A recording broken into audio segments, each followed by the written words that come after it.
I'm sorry. Looking. And there's no procedure. So that's what they are. Yeah. I'm making that right on the keyboard. That's what it's about.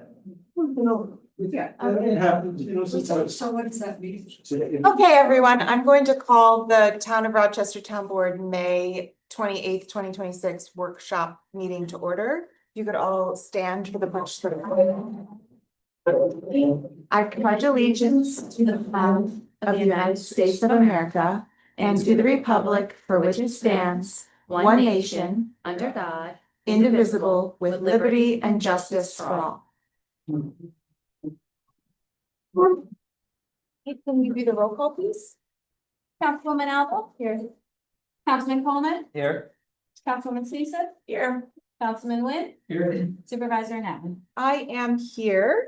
Our first item on the agenda is the acceptance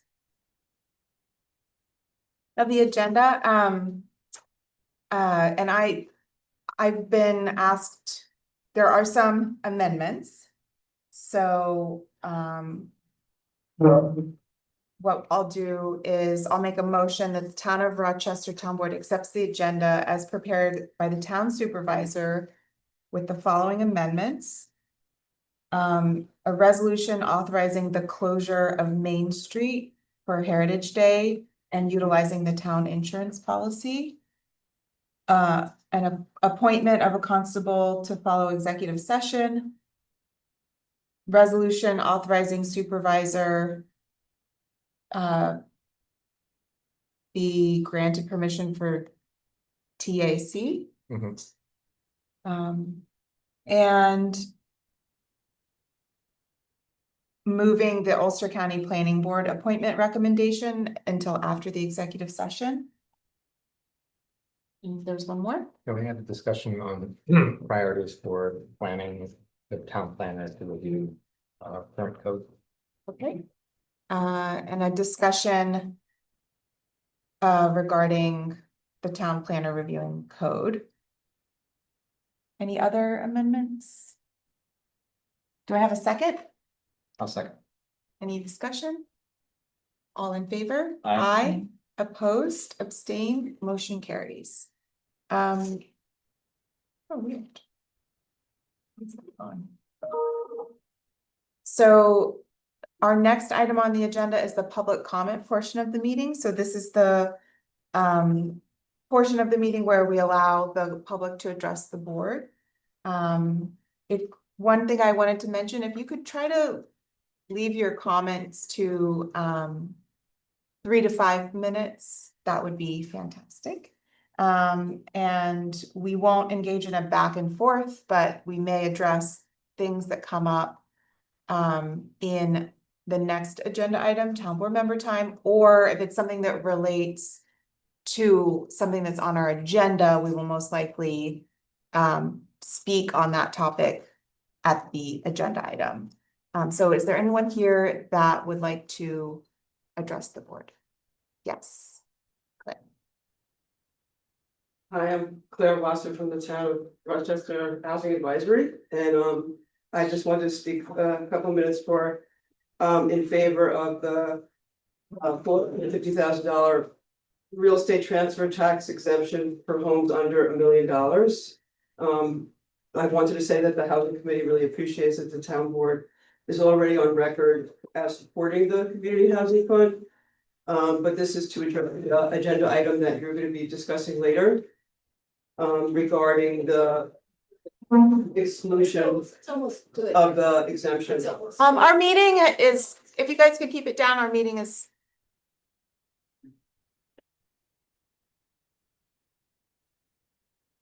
So the real estate transfer tax, RETT is a $450,000 exemption on the taxes paid by purchases of homes sold below $1 million.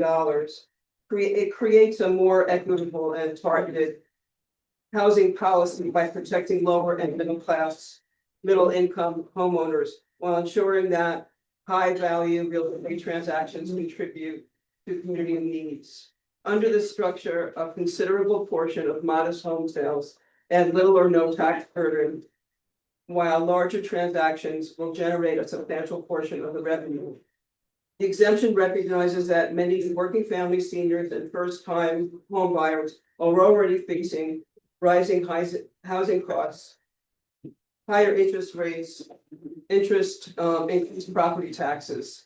By exempting the first $450,000 of value on homes under $1 million, the policy reduces financial pressure on ordinary residents and keeps housing transactions attainable in our community.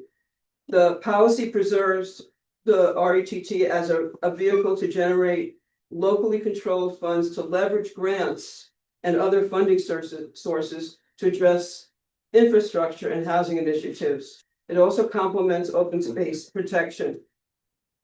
Higher value transactions, luxury properties, and second home purchases can contribute proportionally more to local needs, helping our community manage growth and maintain affordability. The exemption also improves fairness with the tax system. A flat transfer tax can disproportionately affect moderate income households because of the costs represents a larger share of their savings and available cash at closing. A partial exemption introduces progressivity into the structure without eliminating the tax entirely. In communities experiencing housing market pressure from the outside investment and escalating sales prices, this type of RETT framework helps balance revenue generation with housing accessibility. It encourages long-term community stability by reducing burdens on year-round residents while still capturing revenue from the stronger segments of the market. And I just want to say, without that exclusion of the 450, you would never reach that 1% mark. Overall, the $450,000 exemption for home purchases below $1 million offers a balanced approach that supports affordability, protects local homeowners, and maintains critical public revenue. Thank you. Thank you. So a lot of people came in, just wanted to say that we are requesting that you keep your comments to under 3 to 5 minutes. And depending on how many there are, we may only allow people to speak once. So if you have something you'd like to say, say it during your turn. Is there anyone here who'd like to address the board? Yes, Barbara. Barbara Cornell. I'm going to start with some kudos. The first one is to Mr. Coleman. First time I heard he was in the community center during a tragedy that the septic backed up, and he's in the trenches. The second time was during the reval. He made extra time to be at town hall to accommodate people. The third time was I made a personal phone call to him to clarify questions, and he addressed my questions. And the last time I was at the transfer station and he's bending over, filling in for somebody, getting something out of the bin. So I want to give you an extra kudos for going the extra mile. Thank you very much. Thank you. The other one is to Councilwoman Spice. Thank you for receiving my personal phone call and clarifying why you weren't here. I'm glad you're well and better and back. And also the fact that you took time to have a discussion with me. Thank you very much.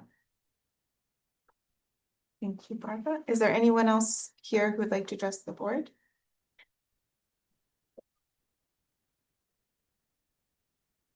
Ken, go ahead. Good. I'll be really quick. I'm here also from the Housing Advisory Committee, and we do, as Claire said, appreciate your support for establishing a community housing fund. In discussions last week, one idea came up that hadn't been floated last year, which would address concerns that the way it's structured, we have $1 million exclusion so that everybody would get an exemption. But when you got into the area of $1 million and above, there would be no exemption for that's afforded for the median homes. That's the proposal. If you're concerned that inflation may eventually make that $1 million more of the norm than the exception, right? Like today in our community, that's still an exception. You could amend the law and simply set the exclusion as a percentage of the median. So you could have a cut, so that every year, if the median home sale goes up, then that exclusion cap would also go up. So unsuspecting people wouldn't be caught off guard after, say, 4 or 5 years. Homes had appreciated considerably in our community. So anyway, that was just an idea that came up. And it addresses some concerns that we've heard, but I'm gonna leave it at that. We're here to answer any questions. Hi, everybody. My name's Julia Walsh, and I've been a resident of the town of Rochester for the past 8 years and a landowner for 20. Also served on the village board in New Paltz for 3 years. Thanks very much for putting the cell tower on the agenda. There are a group of us who've been volunteering our time to work on this, and just wanted to ask everybody who's here for the cell tower to stand up so we can get here, because only a few of us are gonna speak. Thanks. We came here kind of with the understanding from the last meeting that the planning board had asked you all to make comment on the proposed conditional negative declaration. And that's what that you spoke about at the last meeting, that's what we've been speaking about, and part of what we'll address the board with tonight. With the kind of understanding too, that I also spoke to the town supervisor today. And that we understand that, the planning board is the lead agencies, that you all are not specifically an involved agency. And yet, while this would be somewhat an extraordinary circumstance for the town board to comment on the planning board's conditional negative declaration, we still would like to advocate for that. And we are doing so with the understanding that this is an extraordinary circumstance. Given the fact that this won't impact the view shed significantly, that both powers the town, and also is a big one of the main reasons that many of us live here. Unlike a lot of the other projects that the planning board oversees, including, site plan development, buildings and such, this is something that will impact the entire area and all of the residents. Under SECRA, one of the main, we have a couple of reasons, and you'll hear from different people. But one of the main reasons that under SECRA, this project can be looked at as a positive declaration is because of the scenic view shed. The State Environmental Quality Review Act was specifically designed for projects like this that are going to impact the aesthetic of the view shed. And the case law and the law is basically that from any kind of state park or even scenic byways, the scenic view shed can be the sole and primary reason why a positive declaration can be enacted. As we spoke about in the last meeting, and I won't go into great detail, one of the concerns that we really have at this point is that the planning board has a conditional negative declaration as kind of a compromise with the cell tower company to lower it from 145 feet to 125 feet, which is still visible from throughout the area. But that this is somewhat of a red herring because of the federal law, the Spectrum Act, that basically says that at any time, once that wireless infrastructure is built, it can be raised 20 feet. So that's kind of a moot point, that this would still ultimately be a 145-foot cell tower. There are many other, reasons that you'll hear about, but I think that it's important to just state one more, is that we've felt that the planning board and part of the SECRA process is looking into the case for need. The entire kind of Telecommunications Act is geared around the fact that in 1996, we'll remember when cell towers first came about, that's the law that we're governed by federal communications for coverage gaps in cell service. We do not believe, given the information that we have, that there is a quote significant coverage gap, and that gap warrants this. The issue that Verizon states they have is also a capacity issue. That is something that is very much in question, and even if that were to be the case law and the precedent. Legal law, the precedents that are set by the courts right now is that municipalities can rule against cell towers based on capacity alone. So these are points that we've been making, and this is part of the secret process. The town supervisor asked, what will the secret process, what is it that we want to come out of it? We really want to have more expertise done about the impacts that this will have both to the viewshed, but also the sensitive ecological area that this is.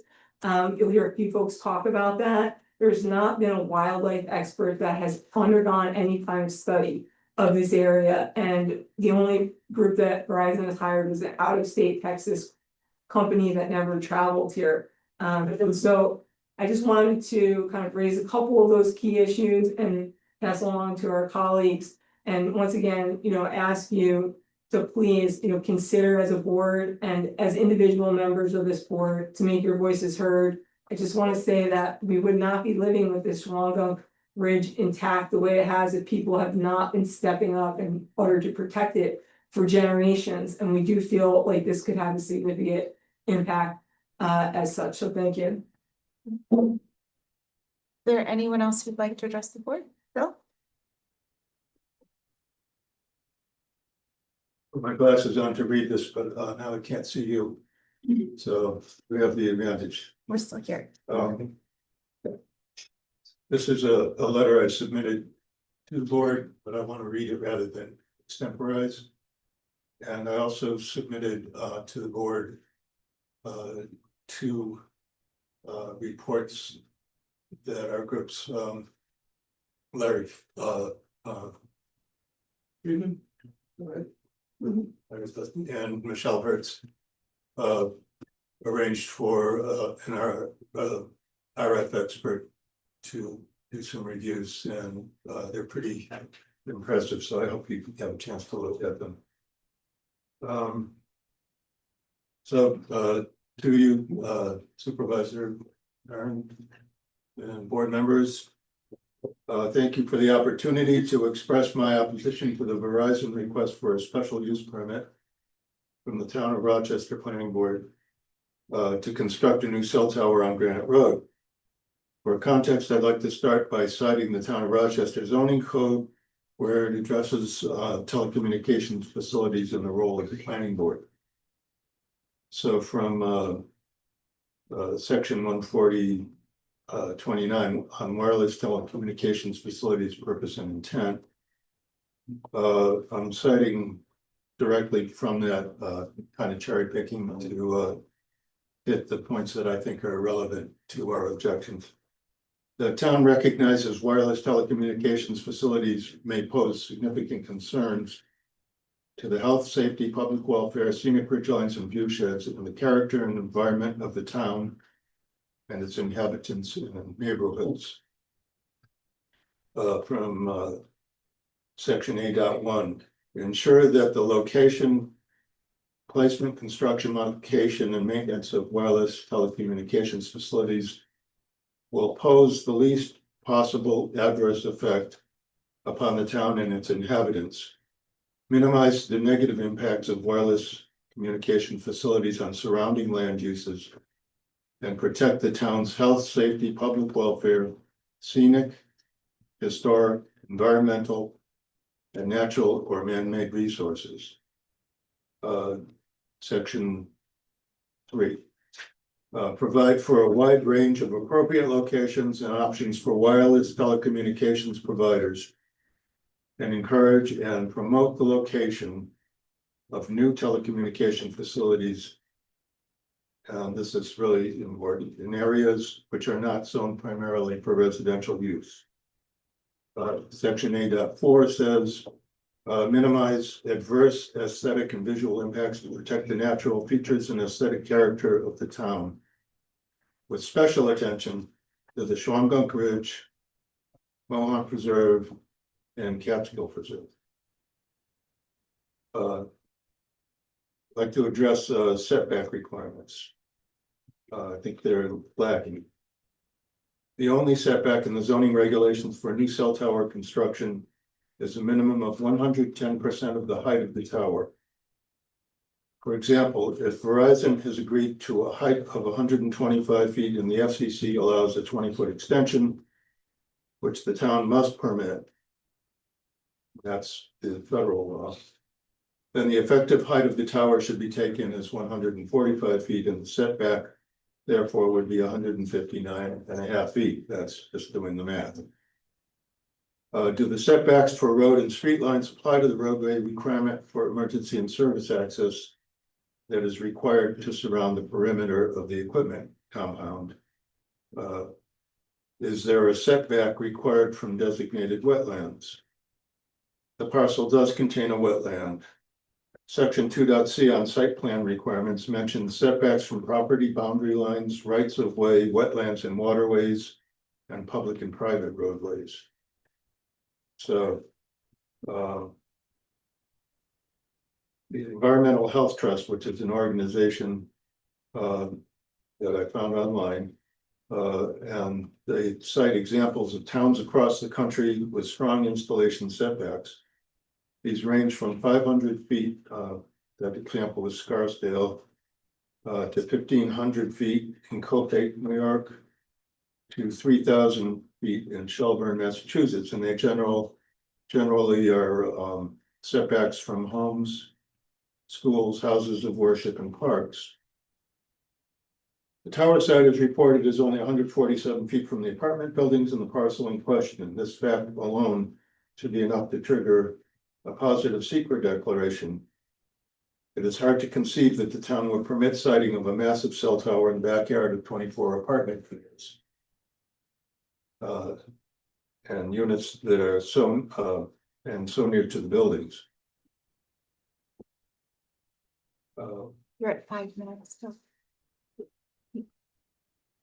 Also note the lot in question is 25 acres with a federal wetland in the western portion. The lot is zoned R5 Rural Conservation District, surrounded primarily on its side of Granite Road by R2 low-density residential properties. Roughly half the lot, not including apartment buildings and wetland, is designated as Zone D Hudson Valley. It's an eco-zone designation from Nature Conservancy, which according to a synopsis from the DEC is a quote, a biologically rich crossroad that supports roughly 90% of the state's amphibian, reptile, bird, and mammal species. Ecological cores within this region are large unbroken forest patches, typically greater than 100 acres. That provide crucial interior habitat for wildlife. Another point I'd like to make, there's no finding of fact regarding the location of the nearest tree line and the height of that tree line. Identifying the nearest tree line and its height determine the possible height of the tower and whether a variance is required. Verizon withdrew its request for a variance from the zoning board, lowered the proposed tower height, and changed its estimate of the nearest tree line height late in the process in what appears to be, to me, a move calculated to avoid dealing with the zoning board and the need for a variance.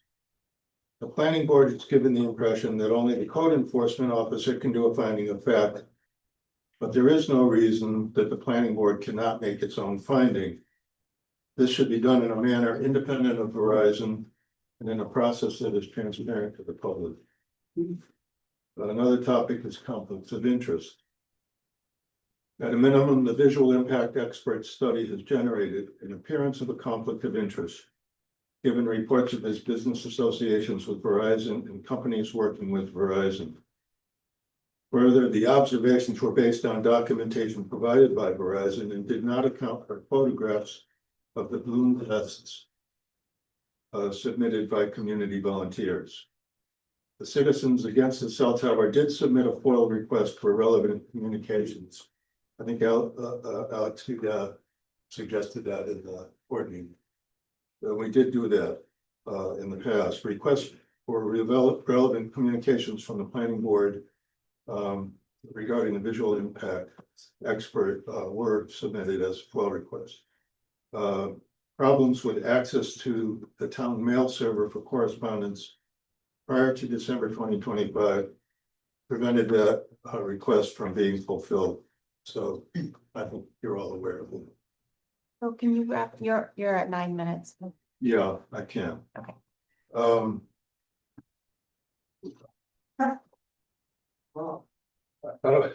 There's a lot here. The coverage need was another point that I wanted to address. I think somebody else may cover that, and so I'll skip that part of my letter. And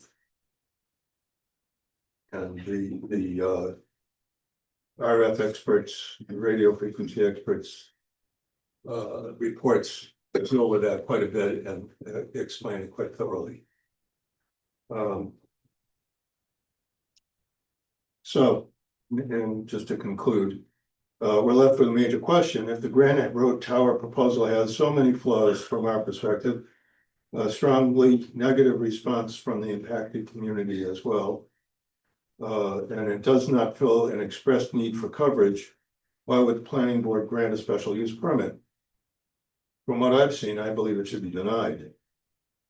However, if the planning board is leaning in favor of permitting Verizon to proceed, I asked the town board to submit a letter supporting a positive declaration in the state environmental quality review process, which would force a full environmental impact statement. And that would give us more time to fully explore all the issues and seek a resolution more consistent with the clear purpose and intent of our zoning regulations. I'd also ask the town board to take up a review of this section of the zoning code, which Councilman Coleman had suggested at the prior board meeting. I fully support that. And I think particularly we should explore the extent of setbacks and expand the list of conditions for which a setback is required. So thank you again for the opportunity. And I would just have one other remark, which is that I feel that the town board and the planning board should be working in conjunction with each other as agencies within the town. I think we all, as citizens, support good communications between town agencies. And I don't feel that we're asking you to tell them what to do or insist on anything. We're just asking if your opinion is that a full impact statement should be done, that you would share that. Thank you. Yes. Hello. My name is Ira Stern. I live on Hillpath Road. I'm an environmental planner and a professor in the field, and I've been looking into some of the zoning issues. And also I just wanted to take a step back before Verizon made its application. How did this come about? And maybe the town board can think about how to prevent some of the issues that we have before us. The first thing is Verizon themselves said, I quote, "Height is king," which means that the carrier that gets the biggest tower in a region attracts the other carriers to lease space on that tower.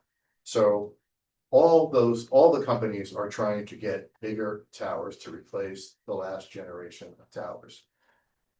They basically go on a fishing expedition, they send out letters to an area that they want.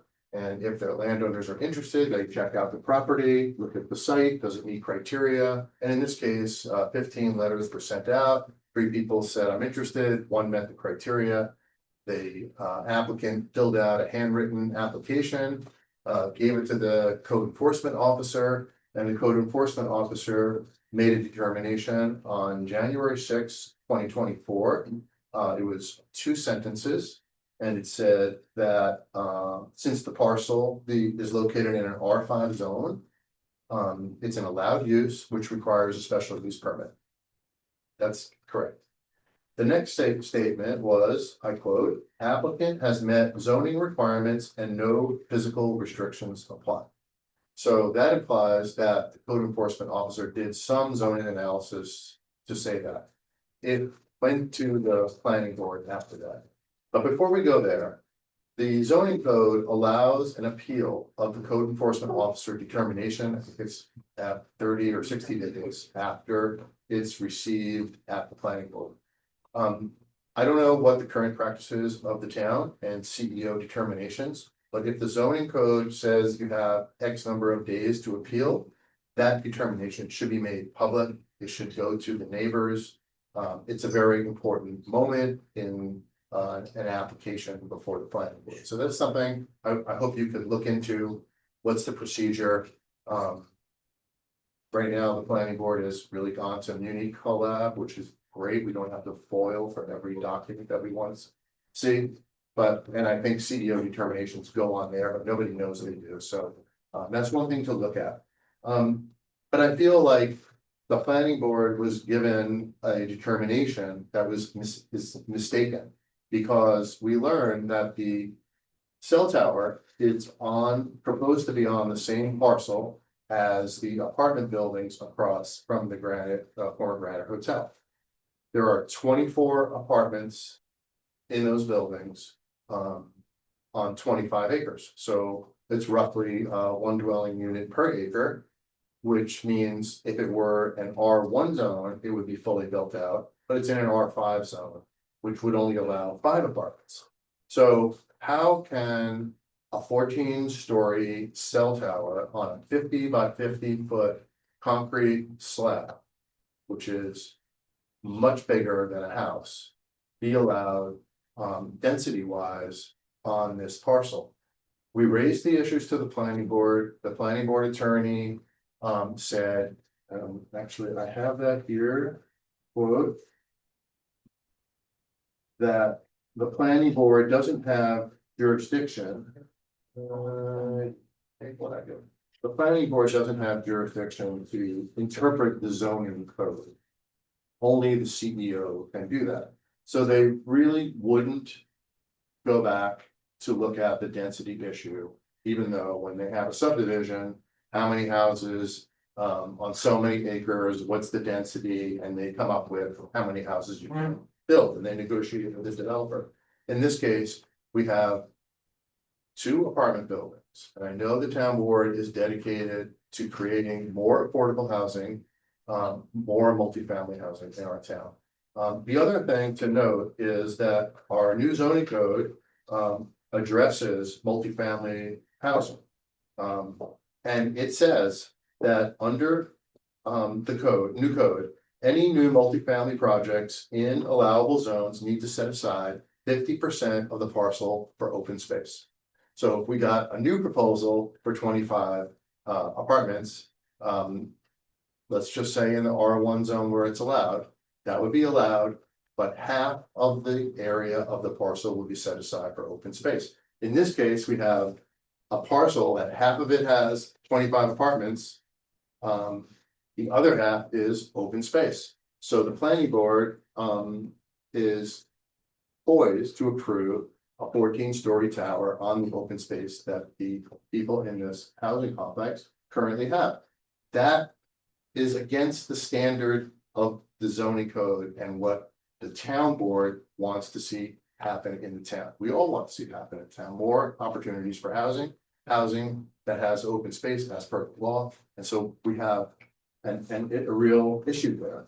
And then just the last thing to flag is under community character, under the negative, the conditional negative declaration. They acknowledge that the proposed action, and I'm just taking it from the conditional declaration, is inconsistent with the predominant architectural scale and character, and they acknowledge that it will be bigger than the hotel building. And they acknowledge that the hotel building is most probably going to be demolished. So scenically, we would be losing one eyesore in some people's opinion and replacing it with another. So we have an opportunity scenically here to make our view better, but this will not result in that. The second is they say the proposed action is inconsistent with the character of the existing natural landscape.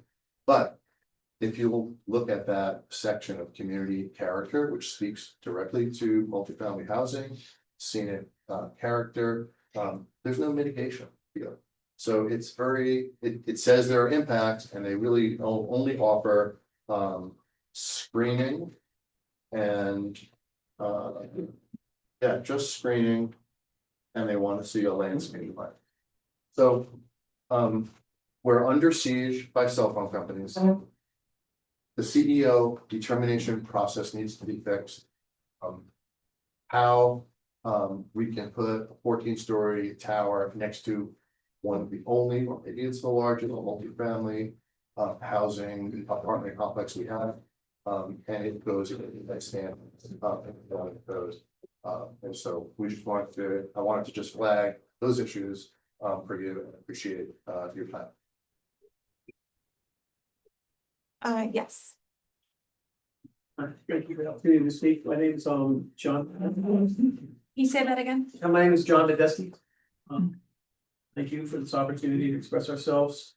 My family and I moved to Stony Kill Road about 15 years ago, never imagining the town of Rochester would consider putting a cell tower in a residential neighborhood 0.4 miles from our home.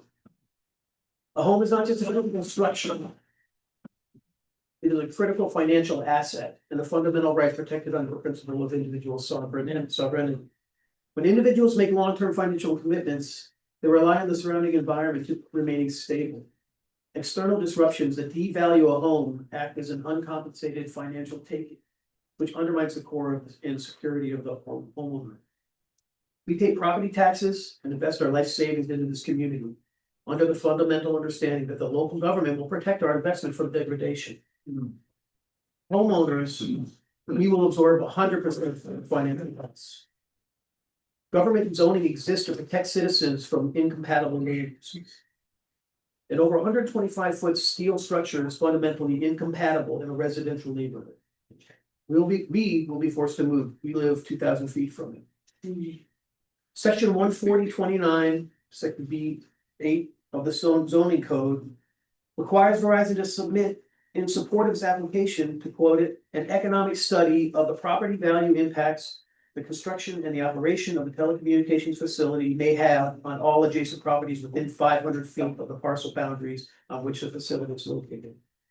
Verizon has never submitted an economic study that complies with this requirement of the zoning code, nor has Verizon shown any other means that is proposed or that this proposed maintenance tower will not adversely impact the market value of adjacent properties. In light of Verizon's failure to comply with this requirement,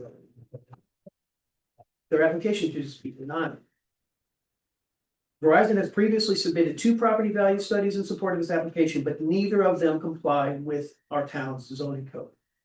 First, the Athens study doesn't comply with the zoning code because the projections are based on data collected about the purchase and sale prices of homes in the vicinity of 5 other cell towers built between 2005 and 2019 in agricultural areas where none of the residences are as close to the town towers as the apartments and other residences are here.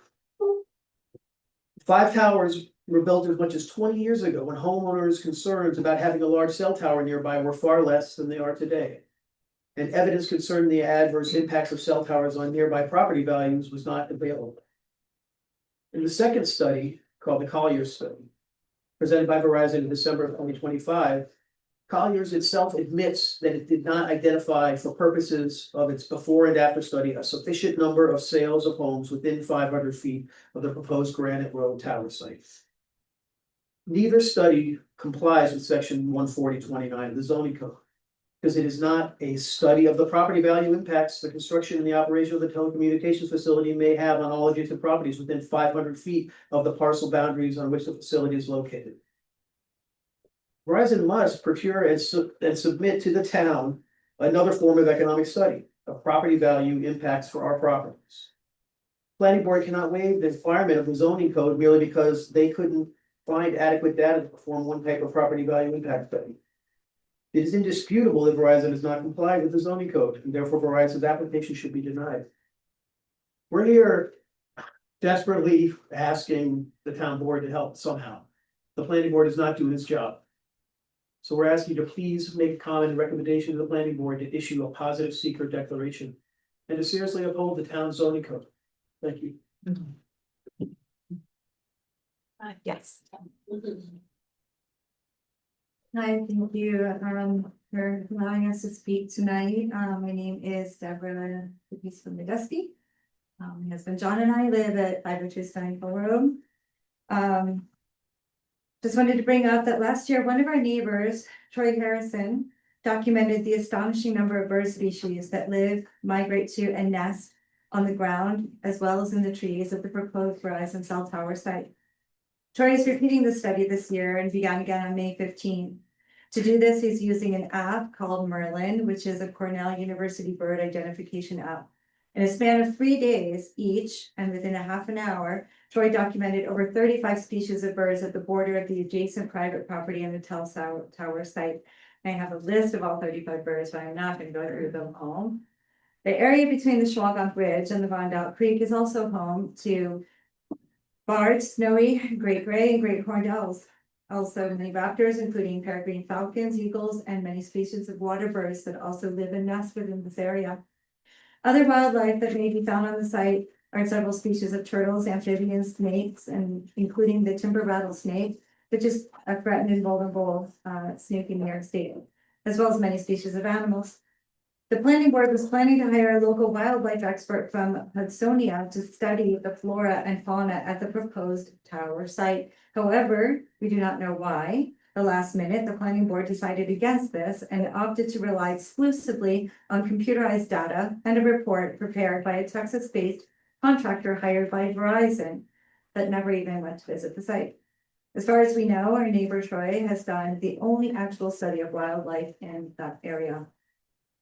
One can surmise that if there are that many birds at the proposed tower site, there are also an incredible number of native caterpillars and insects which provide food for the birds. And the caterpillars and insects there must then indicate that there are many species of native plants for them to eat. So members of the community hired Dr. Albert Mandel, a radio frequency microwave radiation and wildlife expert and biologist with an extensive and impressive background. He previously served in senior positions at federal agencies to provide his professional opinion about the siting of this tower. Dr. Mandel recommended against allowing a cell tower to be built on the proposed site due to the fragile and rich wildlife that is found there. Unfortunately, the planning board disregarded the expertise of Dr. Mandel. The northern side of the Schwalgach Ridge is a treasure and should be protected forever. We are urging the town board to please make a comment and recommendation to the planning board to issue a positive declaration and require Verizon to complete a full environmental impact statement under SECRA. But thank you again for hearing us tonight. Good evening. I appreciate being able to talk to you. I want to speak to the town board members about an issue that is important to me and many other people living in the town of Rochester. The issue for me is not about cell towers in general, because we all appreciate how cell phones and the internet are an important part of our lives. The issue for me is where this particular cell tower that Verizon wants to erect here in our town and to add to those already in place here. I have lived in the Hudson Valley for over 60 years. I live in Accord for over 48 years. I love my town. I have been a teacher in the Hudson Valley for most of my life. I have taught the children here. I have worked with the families here. That is really important to me. Children and families are important. I have seen the challenges that families are having living here in the Hudson Valley. We have 3 cell towers in the town of Rochester. I live close to the City Hall Road Tower. I know neighbors were unhappy and didn't want the tower. So I live close to this tower. I can't see it. It's tucked in and not interfering with anyone's life. The proposed cell tower is different than the other 3 towers in Rochester. I asked the question, why was this site chosen? And I think Ira addressed that. Why would anyone want to live next door to a cell tower? I don't think anyone would say they wanted to. So why would Verizon be allowed to put a cell tower next to a low-income apartment complex? There are at least 9 children living in this complex. This is a blatant example of disregard for environmental justice. It puts a disproportionate burden on families that have difficulty finding more expensive housing. They will now be living next to the biggest cell tower in our town. There are 24 housing units with at least 9 children. I'm shocked that our town is allowing this to happen. I understand that the planning board feels that they have to follow the law. We have an obligation to investigate that this cell tower does not violate any aspects of our town codes with regard to socioeconomic and environmental impacts overall. I would ask that the town board make a recommendation to the planning board to do a positive declaration for CEQA to require a full environmental impact study. This cell tower isn't in my neighborhood, but I care about the families that will be impacted, facing loss of property value and a precious view shed that we all have enjoyed living here. I care about the beauty of our area. I love going to Minnewaska and driving toward our town instead of the natural beauty that we've all experienced. Now we're going to see a huge cell tower that, you know, it's just very hard to imagine that we are going to be living here. It's not a place that I would want to live. I want to live here because of the beauty of our area. You know, I really dread that if this cell tower goes up, it is going to be ugly and large and really intruding in many people's lives. I thank you for listening and considering how you might be able to influence this becoming a reality. Thank you. Hi, my name's Toby Stover. Thank you for your service, and I'd like to read to you my statement. I didn't say my name. Patricia, sorry.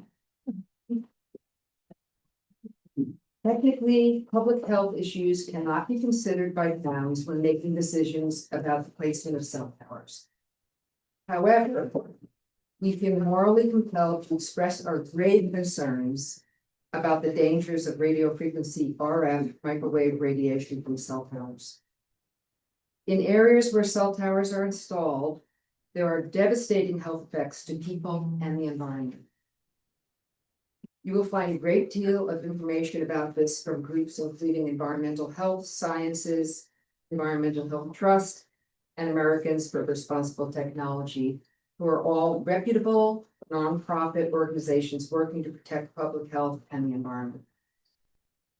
Non-industry funded research indicates that RF radiation from cell towers causes adverse impacts on biological life. Animal studies report immune system disruption, reproductive harm, and neurological effects. Cell tower radiation has been associated with harm to flora, including changes in biochemical parameters with physical damage to trees and crops in close range of base stations. Children are noted as being particularly vulnerable due to deeper radiation absorption and are biologically more vulnerable to RF radiation, a fact that has long been acknowledged by medical authorities. The most consistent findings of RF sickness include headaches, heart and memory issues, fatigue, insomnia, DNA damage, and increased risk of cancer. This is particularly prevalent in those living within, this is important, those living within 500 meters of towers. Now, incidentally, 500 meters is 1,640 feet. And Verizon is proposing to build a giant cell tower just 300 feet from a private home and only 147 feet from a housing complex with many elderly people living there as well as children. Residents of Pittsfield, Massachusetts, there was an article about this, They say electromagnetic emissions from a cell tower just a few hundred feet away are causing them to experience chronic symptoms. One resident said, quote, "Getting up in the morning, being nauseated with headaches, after an hour of being home, getting that headache again. I never had headaches before, now I've got them all the time." For some, the effects are so bad, they are spending as much time as possible away from their homes. One family is in the process of selling, and others are considering leaving as well. Dr. Sharon Goldberg testified to Congress about the potential harm of cell tower emissions and says these stories are similar to many others across the country.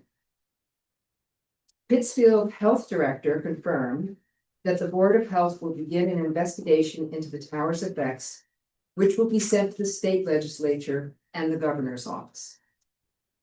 In conclusion, given the evidence of harm to all biological life, we know that being in proximity to a cell tower is a known health hazard. For this and many other reasons that you are hearing tonight, we urge the town board to make a comment and a recommendation to the planning board that they, the planning board, issue a positive declaration requiring Verizon to conduct a full environmental impact study before allowing this project to proceed. And I thank you for your time. Thank you for listening. Yes. I have one more thing to submit though. I'm sorry, this is a graph which you can keep. And it shows the allowable RF in countries. What's that? Can you email that? Yes, I will. These are countries and the allowable RF, and this is the United States compared to the other countries.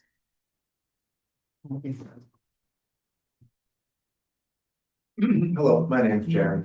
I would also just like to speak on the Verizon topic and ask the board to weigh in to the best of your ability to comment to the planning board and ask for a positive secret declaration for a full environmental impact study. Can't be too careful with this stuff, and it's really, I think it's well within Verizon's means to be able to spend the money to do what's necessary. I would also like to touch on one of the points that this gal just made regarding the Pittsfield study that was done in, or excuse me, the story from the Pittsfield neighborhood from 2021. I know that technically it can't, health concerns cannot be used as a reason for any determinations on this kind of stuff. But I think that the looming health issue affects nearly every other factor that we're discussing, such as wildlife and birds and various other issues, especially property values and the view shed, because we're not just talking about maybe an unsightly building or a water tower. We're talking about a reminder of the negative effects and the documented adverse health effects of this technology in our community. So it's going to be sort of a nefarious and somewhat ominous thing to put there, not just another, building or other tower or something like that. And I think it's also interesting to note that that story, which ran in Spectrum News, which is a relatively mainstream source, I think it just goes to show that there is more coverage on these topics and a little bit more of a mainstream awareness and acceptance and understanding that contrary to Verizon's claims or anyone else's claims that these things are unsubstantiated or the verdict is still out or something like that. I think it's starting to become a lot more widely understood that these things are problematic. And the one thing that I see as an issue or a bit of a red flag, smoking gun, if you will, is the fact that it's written in the act from 1996. And they wouldn't have put it in there if there was no problem. Because there's no issues with like, you know, you don't have questions about, you know, bicycles or Cheerios or a sink or something like that. These things, if there's gonna be a problem with those things, then you're free to seek the truth and the truth will come out in the wash. But this is kind of a big block, like we're not allowed to discuss it. And the reason is because the industry defines RF radiation as pollution, and they're well aware of what it does. So that's why it's in the document from 1996. And my wife is an RN. She works for a doctor and they treat all kinds of issues from Lyme to mold to various other things, and they deal with radiation issues too. And it's very common to have people who have to move from their homes because of issues like this, which are discovered after the fact, sometimes far too late. In closing, I'd just like to make two other comments.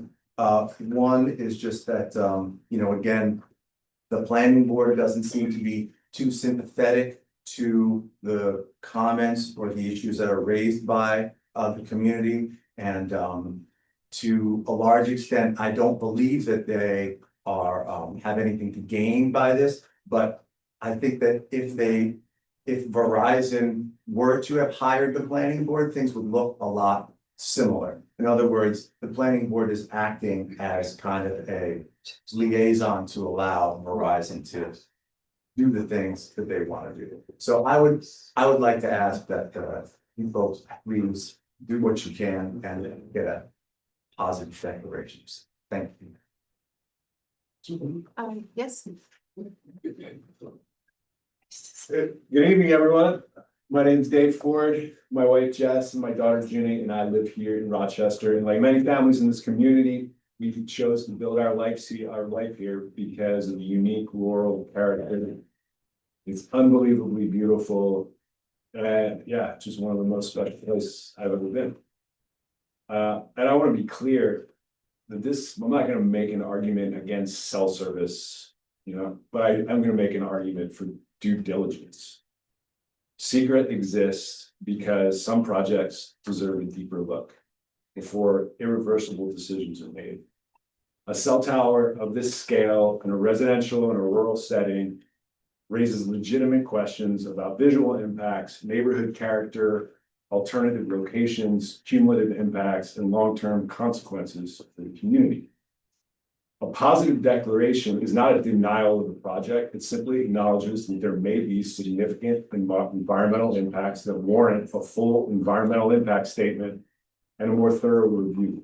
And that's exactly why Secret exists and what it was designed to do. So I'm not asking to stop this project tonight. You know, I really do appreciate all the other arguments that everyone has made here, and I agree with pretty much all of them, I would say. But what we're trying to do here and what Secret provides is the possibility to slow down and make sure we're doing the right thing. Because when this tower is built, it's not coming down. And if we have the opportunity and the possibility to take months to review and just make sure we get it right. And if you guys have the opportunity to talk to the planning board and just take a beat to make sure that we're all doing the right thing together. You know, I really think if that opportunity is present, then we should do it. And I really do appreciate you taking the time to listen to everyone.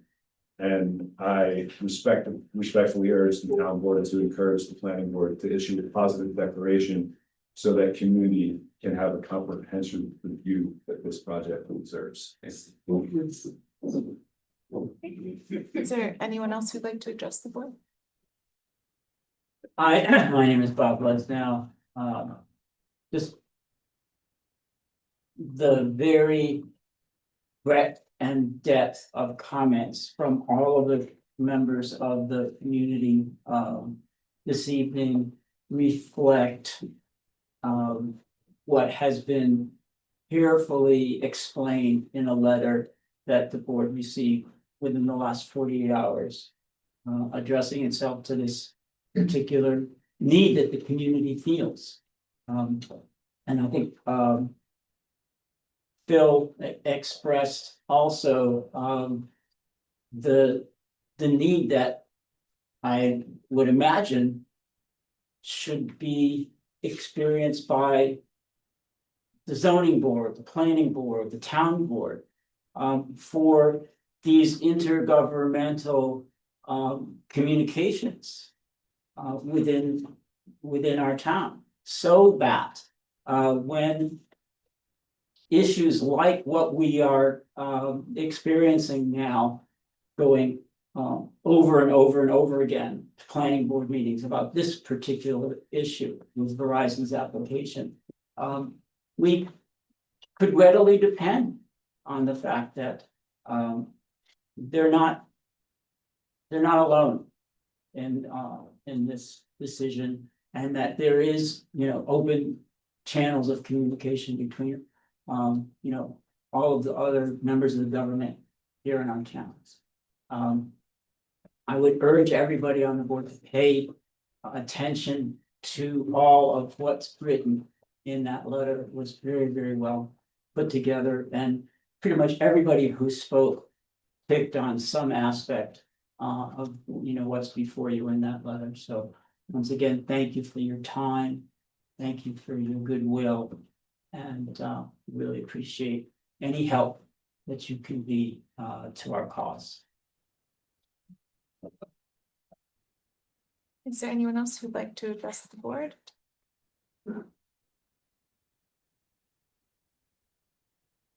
Just make one. Oh, no, I think we should just do one, Okay. yeah, one turn, because we have a full agenda. Okay, so that's it. Right, so I will close the public comment portion of the meeting. Our next agenda item is town board member time. I do want to note that all public comments that were received through email, they'll be part of the minutes, and the town board does up those as well. Okay, so town board. I mean, I'm personally interested in hearing about the processes that the public's brought to us, and at least having a conversation about feasibility of what's being suggested and the vulnerabilities, legal vulnerabilities to us, doing that, and the timeline. I mean, I would like to learn more about what they're asking. Curious if the rest of the board has anything to say about at least getting more information about these processes. I think it's something we should explore. I think the points that have been raised are very compelling. And I think that the location of this particular project requires greater scrutiny.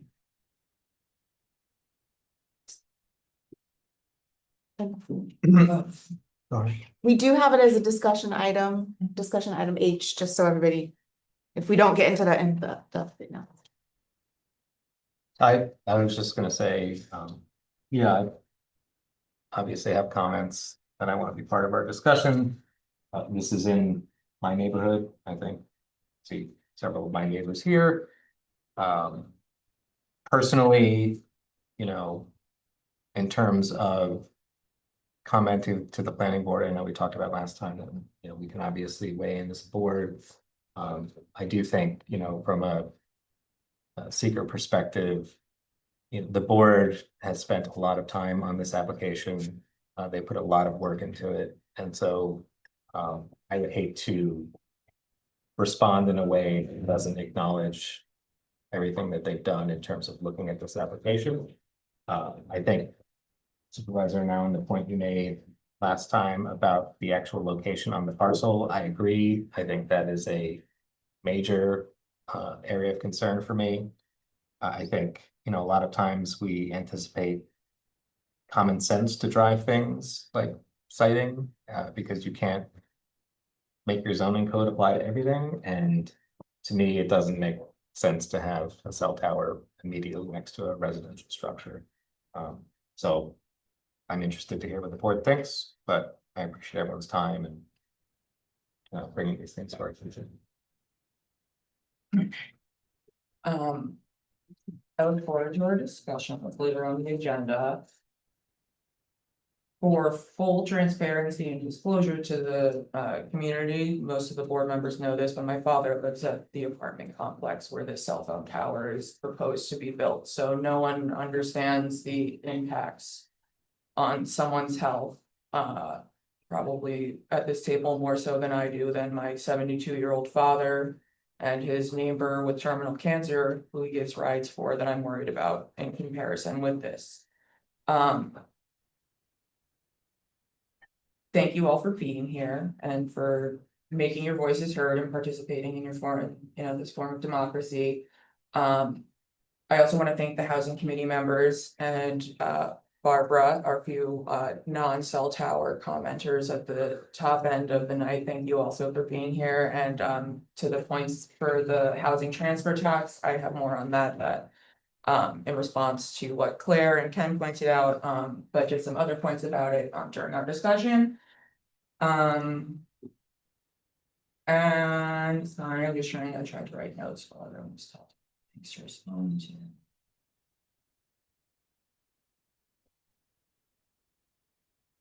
Oh, and yes, there was one thing, I cannot remember who at this point, when they were talking about the apartment complex, they mentioned that there were 24 apartments already there. And if it was already zoned for R1 and it has 25 acres, apartment complexes have a different density than a single family house for a 1 acre. So I just wanted to clear that up for the record. So it's not going to be exactly that same. It might still be a close number, but just so you knew that a multifamily dwelling has a different zoning density in our code than a single family. So it wouldn't be a 1-to-1 comparison for that.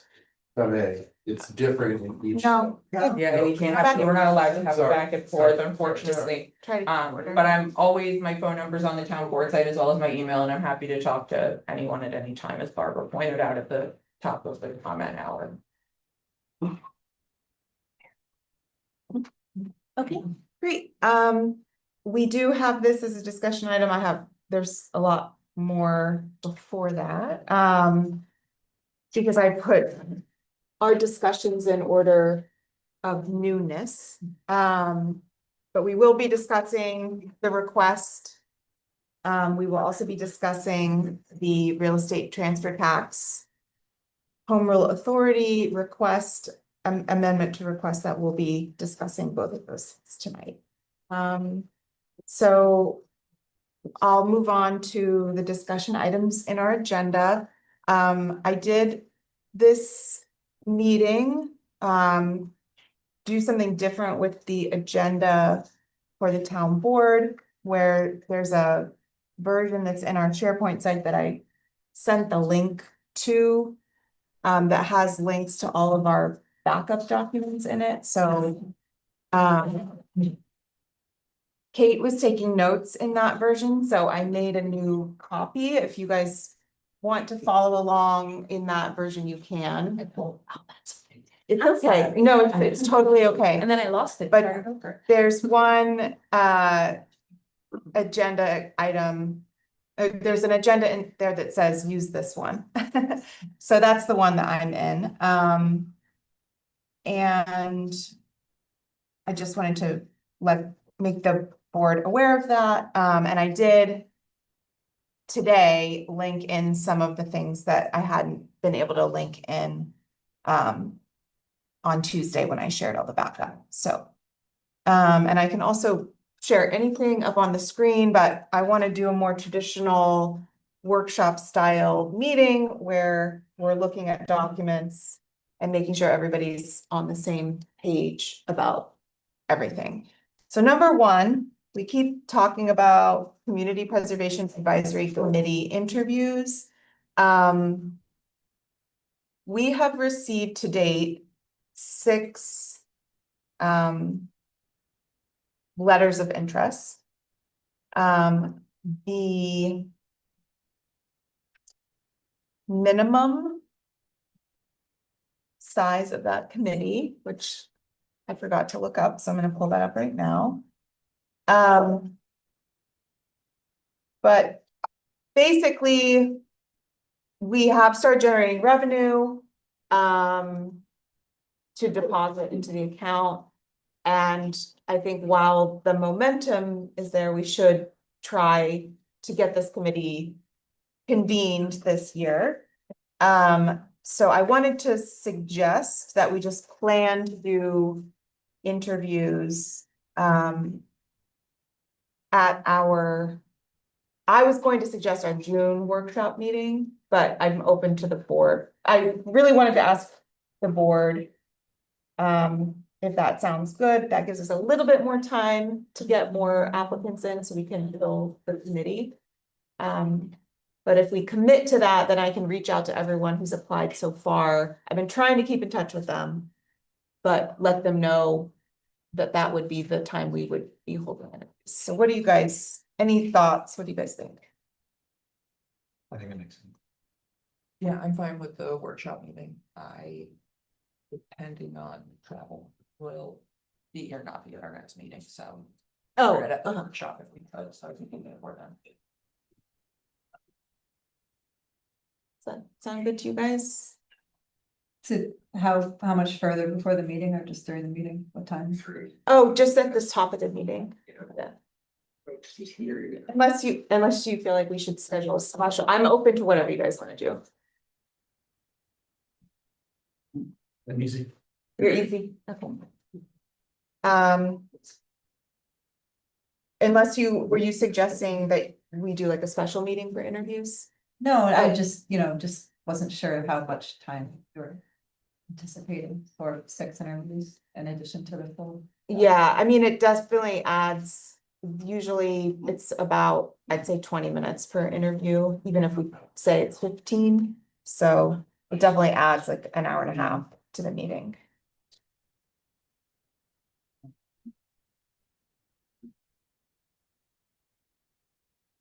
I would suggest this. I would suggest a special meeting this. Place already.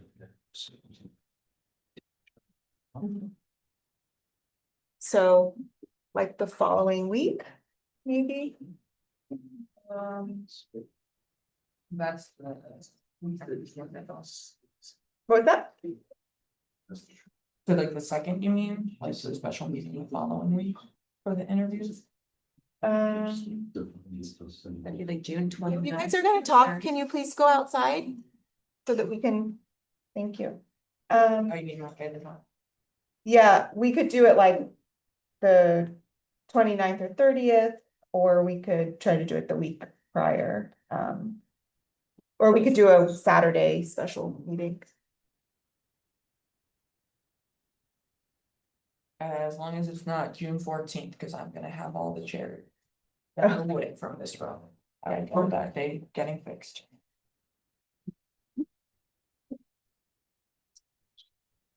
Not the class. Well, why don't we, let's see, the planning board meeting is the 22nd? Yes. The calendar, or is it the? No, it's third. It's the 22nd is the one. So do you guys want to do a special meeting on the 30th in the evening? What day? The 30th? June 30th. Sure. June or May? June, June 30th. That's good. I'm happy to start as early as you guys want, but. Yeah, if we start early and. And we don't have to worry because after school either, so you could start. Yeah. sooner. We could, you guys want to start like 5? Does that work for you guys? Tuesday. Yeah. Yeah.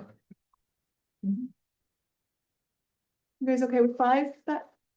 Okay, so I'll make a motion that the Town of Rochester Town Board schedules a special meeting for June 30th, 2026 at 5 p.m. at the Town of Rochester Community Center for the purpose of interviewing candidates for the Community Preservation Advisory Committee. Okay. Any discussion? All in favor? Aye. Opposed, abstained, motion carries. 7. Okay, 7, yeah. That's what I thought, it was 7. And can we do like Oh, and request the town clerk circulate notice. yes, that, and can we also circulate it on the alert to the like Uh-huh. news items, so Yes, it's have yeah. the text out again? I don't know what was all. Yeah. The revised e-notify. Yeah, e-blast. And we now have 145 Facebook followers. So what time does it mean? 5. For gaining on me. Okay. So next I would like to invite Nancy up to the table. Let me get you a chair.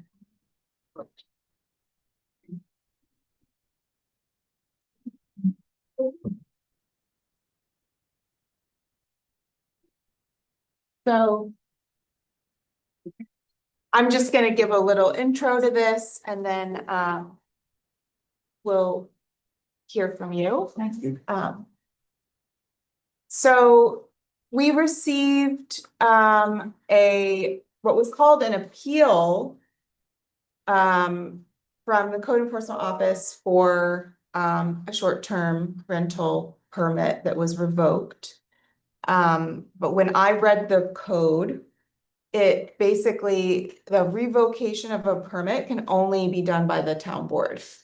So that's if the code enforcement officer believes that a permit should be revoked, it gets referred to the town board. We decide if we want to move forward with it, and then there has to be a public hearing. The other thing is that if a permit during a renewal inspection, so if your permit has ended, if the 2 years have come up and you're up for the new permit and you're having your fire safety inspection, the code enforcement officer shall not issue a permit for anything that doesn't meet New York State building code. So those are the two things. One is if it's a permit being reissued and it's inspection time, he can deny that he has to deny it if the building doesn't meet New York State building code.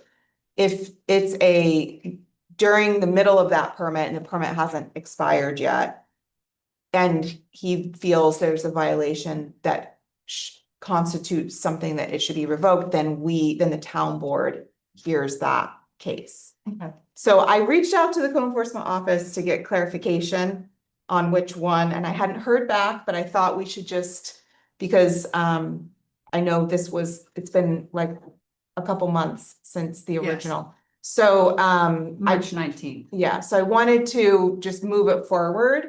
I don't know if you are aware of which of those two categories you would fall in, but Yeah, I can. go ahead, and if you want to Okay, share well, from I your just, perspective. this is new to me, so I'm just gonna address, if you don't mind, I wrote, and I also made a whole table of contents of all the years that I have been certified, and they're all here and passed.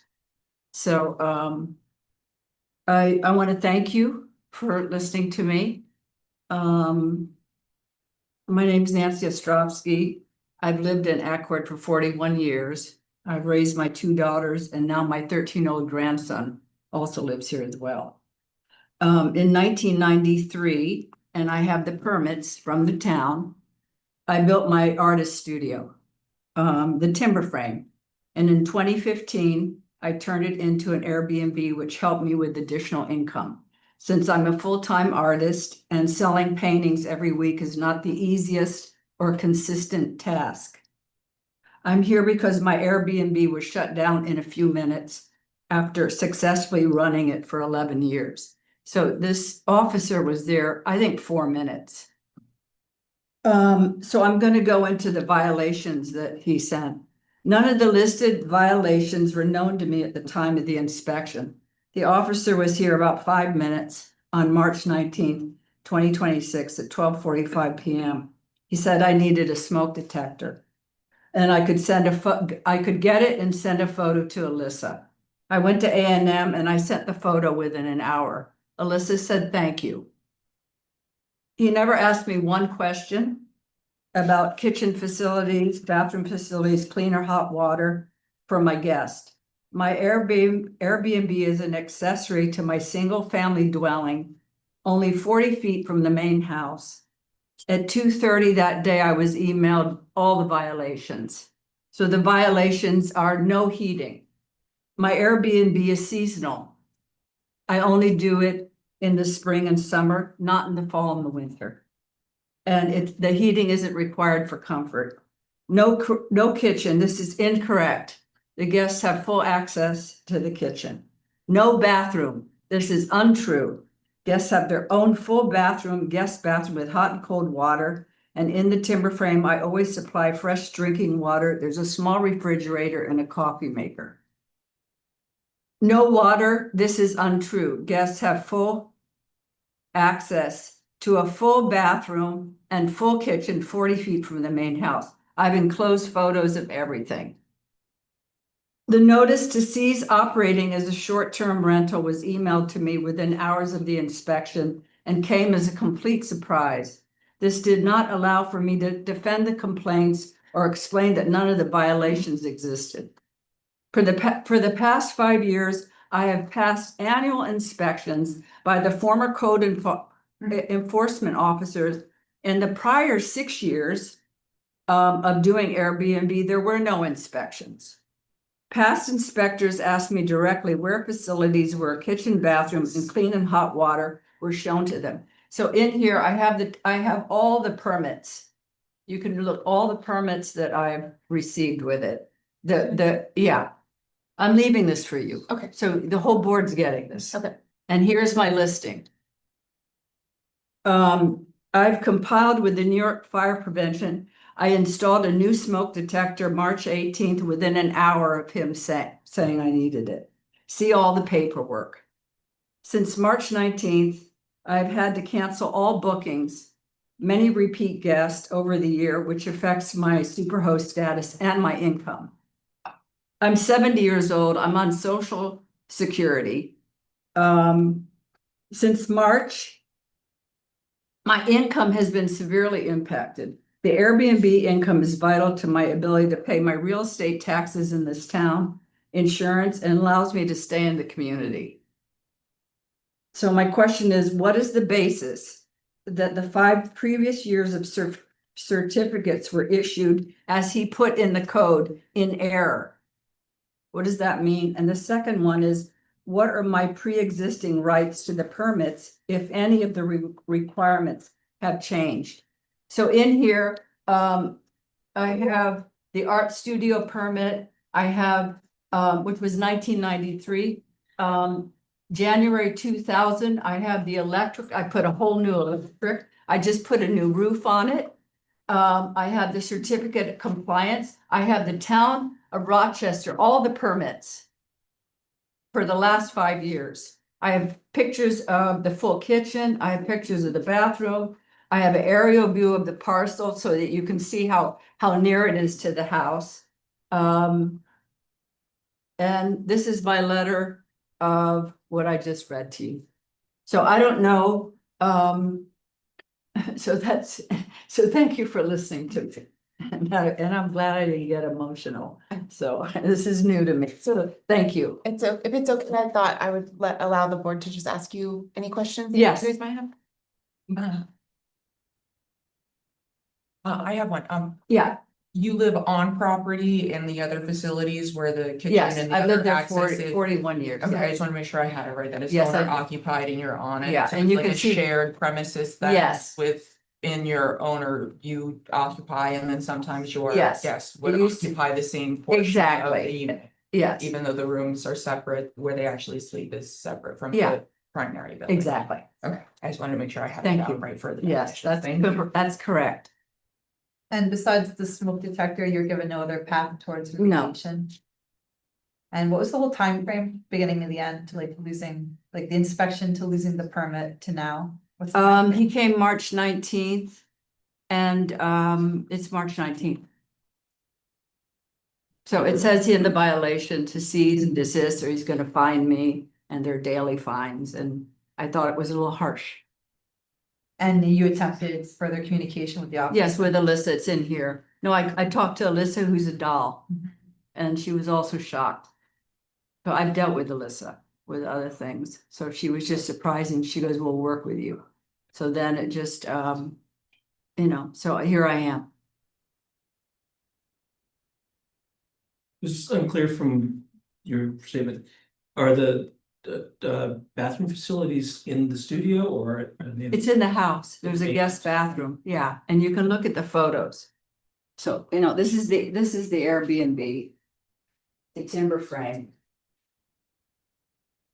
So this is.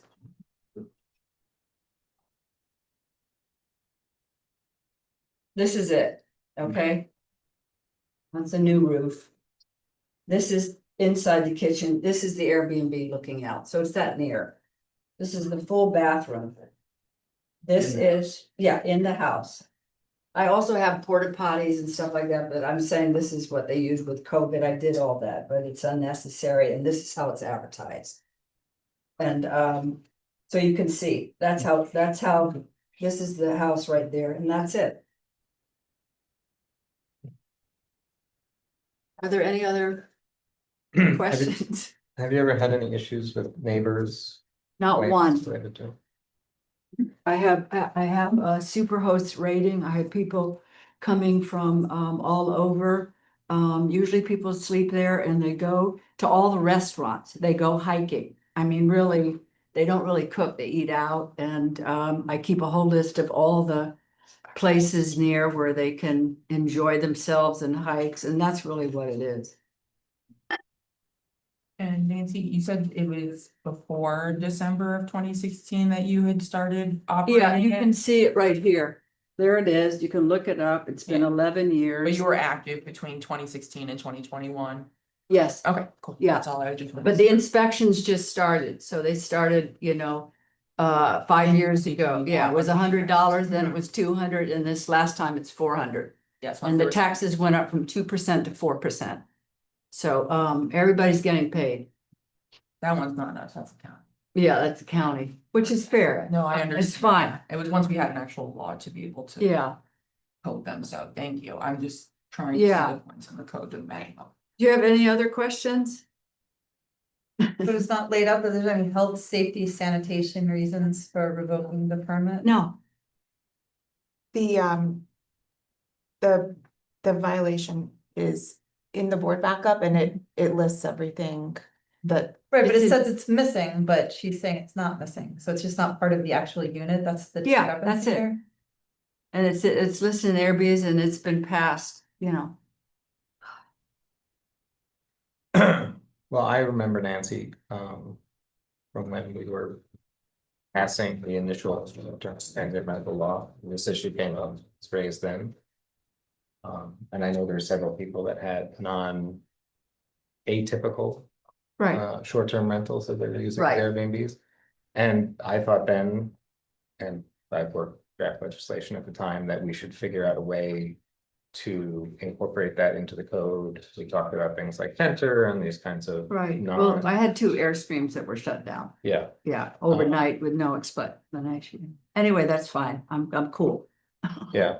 Well, I still think it's something that I, as a board member, would consider looking at, whether or not we could find a way to make sure that these types of arrangements can comply with Board of Health code. Yes. Can be incorporated and make sure they're not adverse impacts to the neighborhood, but I know at the time when I had brought that up, the board was, they weren't ready to do something like that. But I would. Well, I could get letters from every neighbor of mine if you wanted. Yeah, well, and I So- appreciate that, there's impacts to you in terms of this is something that's been operating and the sudden changes, Yes, absolutely. so. I just wanna say I would support doing something, talking to the board about trying to figure out how to do that, because I think the issue from a code enforcement perspective is Yeah, they have to follow building code, they have to follow what our code says, so that's That's what they're doing now. Right, so it all passed, so something changed. So I was. A good one. Okay, any other questions for Nancy? Okay, thank you, Nancy, for joining Yeah, us, and thank you're you. gonna leave this with us. Yeah, this is for you, Great. so I really appreciate your time. Okay, great. Very much, thank you. We are going to continue to discuss it, but we're just gonna do that amongst ourselves now, but thank you. Okay, so what's the next thing that happens? Well, if you wanna, you can take a seat and we're gonna decide that right now. Oh, Okay. thank you.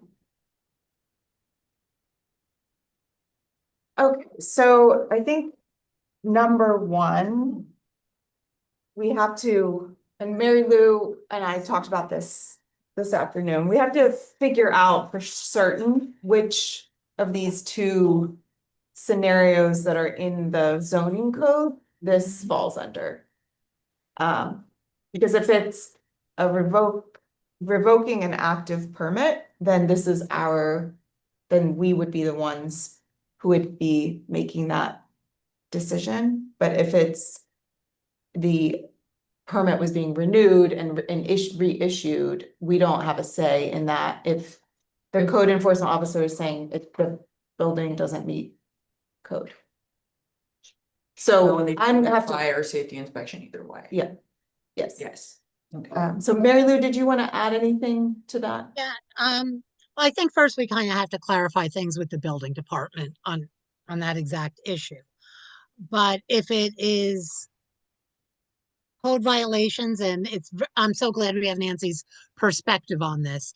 And I do not know off the top of my head if the New York State code allows the Right. bathrooms, et cetera, to be in a separate building.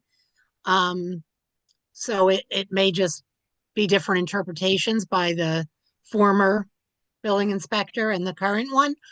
But I think we have to talk to him in the first instance. If it is fire code violations and he is sticking to his interpretation, the proper place for Nancy to go is actually the Secretary of State's office. They have a division on code enforcement. And she can make it, I don't know if it's called an appeal, but she can be in touch with them to see if they can make a determination as to whether or not she's in violation. I think step one is that we have to talk to Keith and clarify this, because it sounds like he went in, he made his determinations, he left, he wasn't there a long time. I don't know that Nancy got the opportunity to explain to him why past code enforcement officers said she was not in violation by having the spaces available in her home. Didn't ask anything. So I think that's probably a conversation we should have with him, Aaron, Okay. and say if you were aware, or if she had showed you the space in your home, would you have made the same determination? And do you have to go look at that?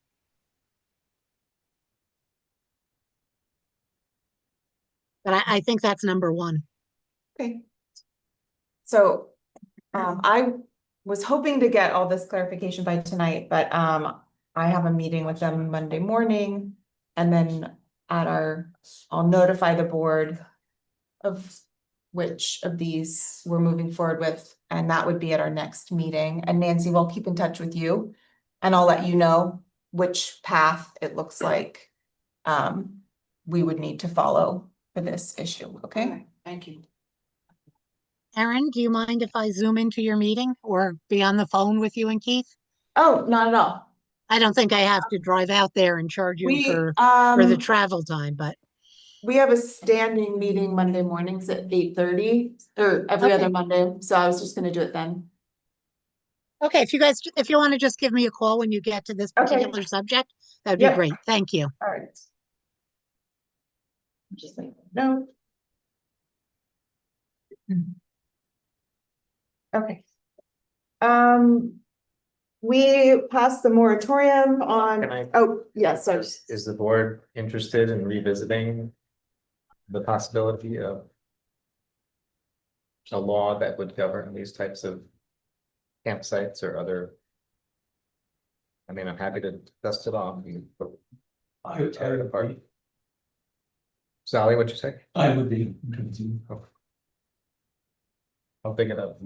Sorry. Especially if there's other sites and we're just going to be dealing with this again and again and again as things keep coming back up for review, then maybe we do need to review it. I'll find it.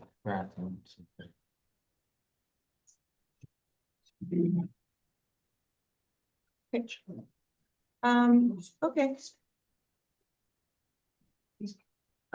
So moving on to the next agenda item, the battery energy storage system regulations, we passed a 6-month moratorium, which I'm sure seems like a lot of time, but it happens before you know it.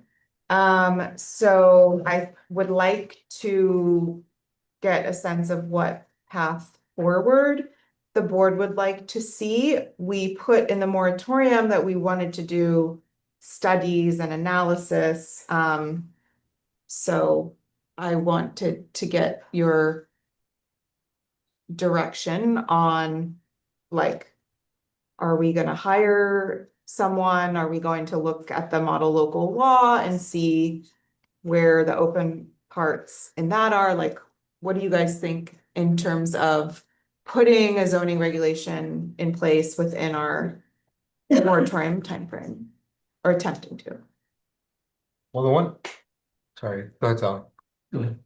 I was gonna say, the one question I had in the model law is, it says you have to change your comprehensive plan to adopt it, and I'm not sure if that was this model law or. It's just the model law. Cause that might be a bigger issue.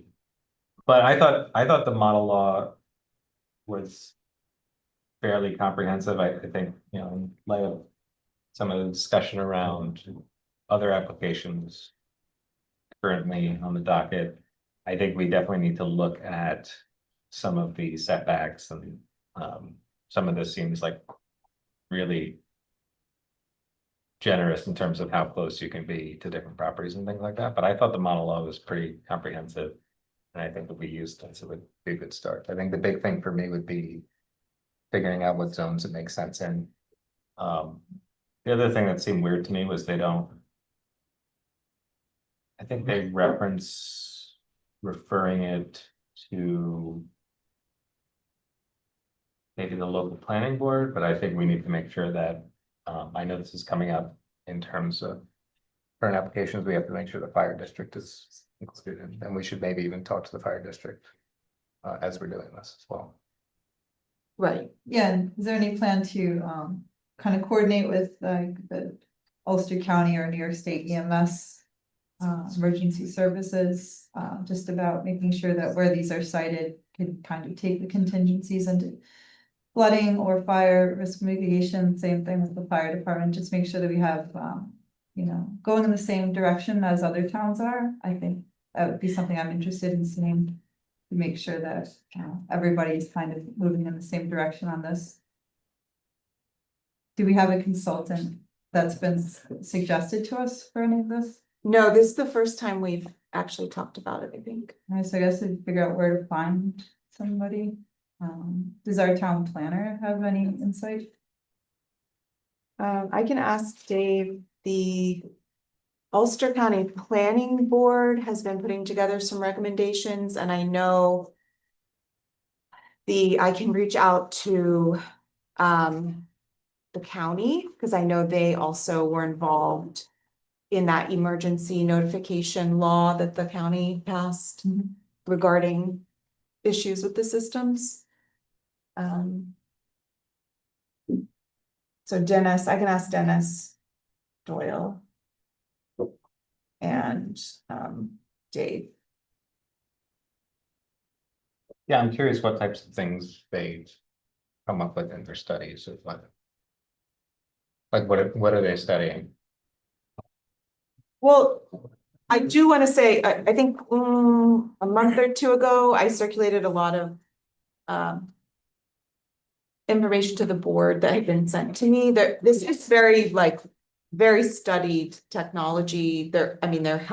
It's new, but there also have been a lot of analysis of it.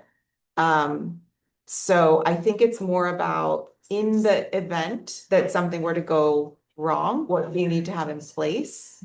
And how far should that use be, from people?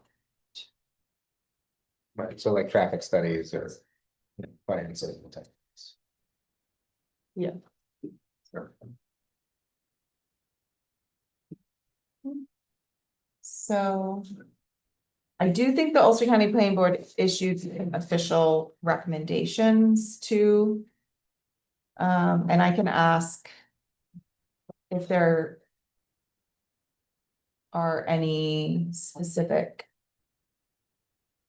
consultants who we might want to engage with. I mean, 6 months is gonna be tight. Yeah, I mean, just to reiterate, I think we're all supportive of this. It's about making sure the siting and the zoning. Yeah. I think, I know 6 months is gonna be tight and we might have to renew the moratorium, but I personally want to make a commitment to renewable energy. And I do think that this is a technology that creates energy independence and supports a lot of the goals that I think we as a board have in terms of meeting those goals, like even in our own facilities and our own vehicles and things like that. So I didn't want to be like, oh, we have 6 months. I want to make sure we have a plan in place, taking steps and use that 6-month mark as a goalpost to at least have, accomplished something Right. and not just sit on it. And these are larger scale systems, they're not. Yes. Home. Home systems are fine. People can still just get a permit. We approved that permit for those, so. Anything else on that topic? Okay. So next up, we have the real estate transfer tax discussion. Thank you to Claire and Ken for putting together your thoughts. I would like to give the board a little bit of background on this so that we have context for what it is we're talking about here. So as the board knows, last year we requested home rule authority legislation to allow the town to put in place a real estate transfer tax that would go into a community housing fund. So a sister fund to the community preservation fund that we have passed that is actively generating tax revenue specifically for that fund. Last year, that legislation was put forth unbeknownst to us. So Assemblyman Mayer introduced a legislation that was modeled after something else, and they kind of put the town of Rochester in that legislation. Well, we asked for it, they just didn't tell us. We asked for it, but we didn't submit the model that they used. I don't recall a lot of last year. One of the biggest conversations we had was that we wanted to make sure that the percentage in that legislation was increased from 0.5% to 1%. So I know that we had that conversation because we put that in the home rule authority resolution that we brought to them. Recently, I have been having lots of contact with our state legislators' offices because it is getting to the time when their session ends at the end of June, and I want to make sure that this bill goes through this year so that we have a chance of putting it on the ballot. this year. And the deadline for that is August 3rd. So not a lot of time, but doable. Sorry, the deadline for us determining whether it goes on the ballot is August 3rd? Yeah, so if this passes, we can then introduce a local law that would put that would establish the real estate transfer tax, and then it's subject to mandatory referendum. And the deadline for us passing that law and getting that in so that it's on the ballot is August 3rd. But the first deadline is June 30th, which is the home rule. Right, yeah, I think they adjourn sooner than that, but so I've been making sure that they are on it. And one thing that they were not on is they had not changed the percentage of 0.5% to 1%. So I've been in touch with both of those offices, and I've received a verbal commitment that that change is indeed going through. So what the members of the Housing Advisory Committee brought to me is that last year when we were discussing this issue with them, in all of the correspondence that they sent to the board on the topic and the requests and suggestions they had for what we should be making sure was in the Home Rule Authority legislation, was this idea that the exemption only applies to real estate sales. The median home sale price exemption that exists, our community preservation fund real estate transfer tax has that same exemption. So you don't pay a real estate transfer tax on $450,000 of any sale. So if it's less than that, there's no tax. If it's more, you only pay on that portion. And the document that Claire submitted to us shows that in a side-by-side. What they are requesting we do is if the sale of the is $1 million or more, there's no exemption. So once you hit that benchmark, that exemption goes away. So in the community, what we're used to is that exemption doesn't go away and it just stands. And that was in all of the correspondences we had received last year about the Community Preservation Fund real estate transfer tax. I don't remember, I made it up, or we did talk about this briefly at a board meeting where I remember the board saying, we don't want to do that. We just want to increase the 1%. I don't know if anyone else remembers even talking about this, but that's the number one thing. The second thing is, does the board like this concept? Would we want to include this in this? Would we want our real estate transfer tax to have that exclusion, the $1 million exclusion?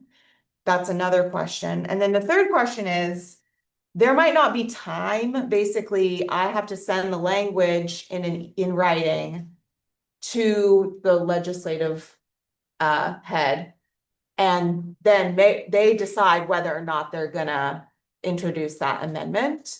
And I also don't want anything to tank this, so I really want this to go through, and I would love to see this on the ballot. So that's my piece.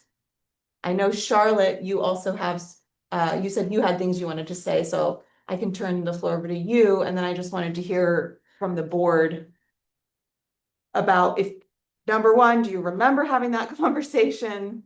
Number two, what do you think about the exclusion? And number three, should I lobby for that change? So the only things I wanted to add to what you said, Erin, is for background, one, this exclusion is in the original town's law that we are using as precedent for making this law and transfer tax.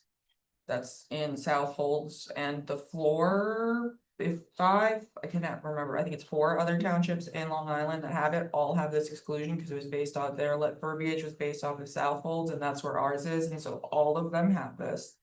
So it would be odd for us to not put it in there as far as full state perspective wise, if we're not going to match the townships that we had the precedent of.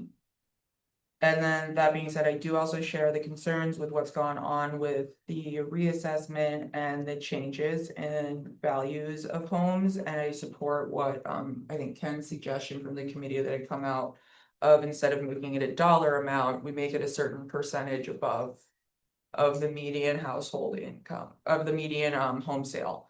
So whether we make that 200%, which right now would be just over $1 million anyway, that's fine with me, because then as the market fluctuates, that will also change. I think that anyone who can afford double the median sale price of the homes in town could afford the 1% tax for housing, myself. And I am excited to hear other people's thoughts on it. Board.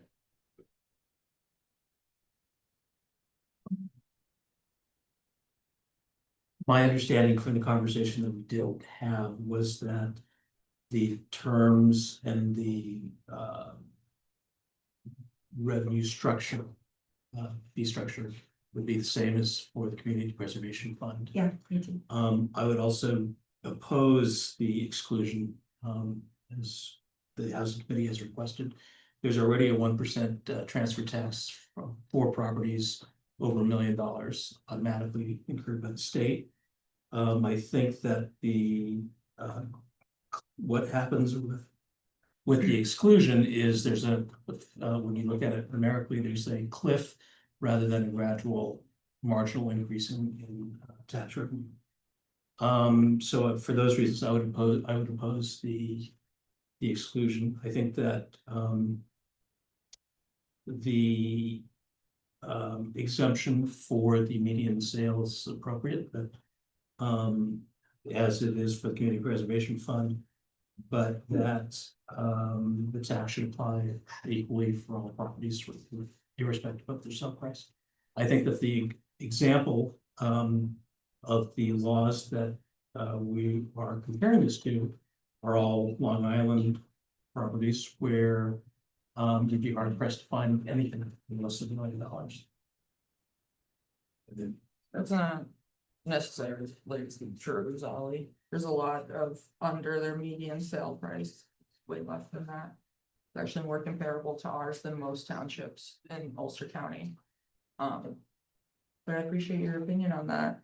I personally look at this and the community preservation transfer tax as a way to ensure that the people who are buying homes and moving into our neighborhood are also willing to buy in on the values of this community, which are preserving our natural resources and making sure that there's a variety of different socioeconomic availability of housing stock. So I think if someone's not willing to pay those when they buy a house in town at that value, then they can find another town that doesn't have the transfer tax myself.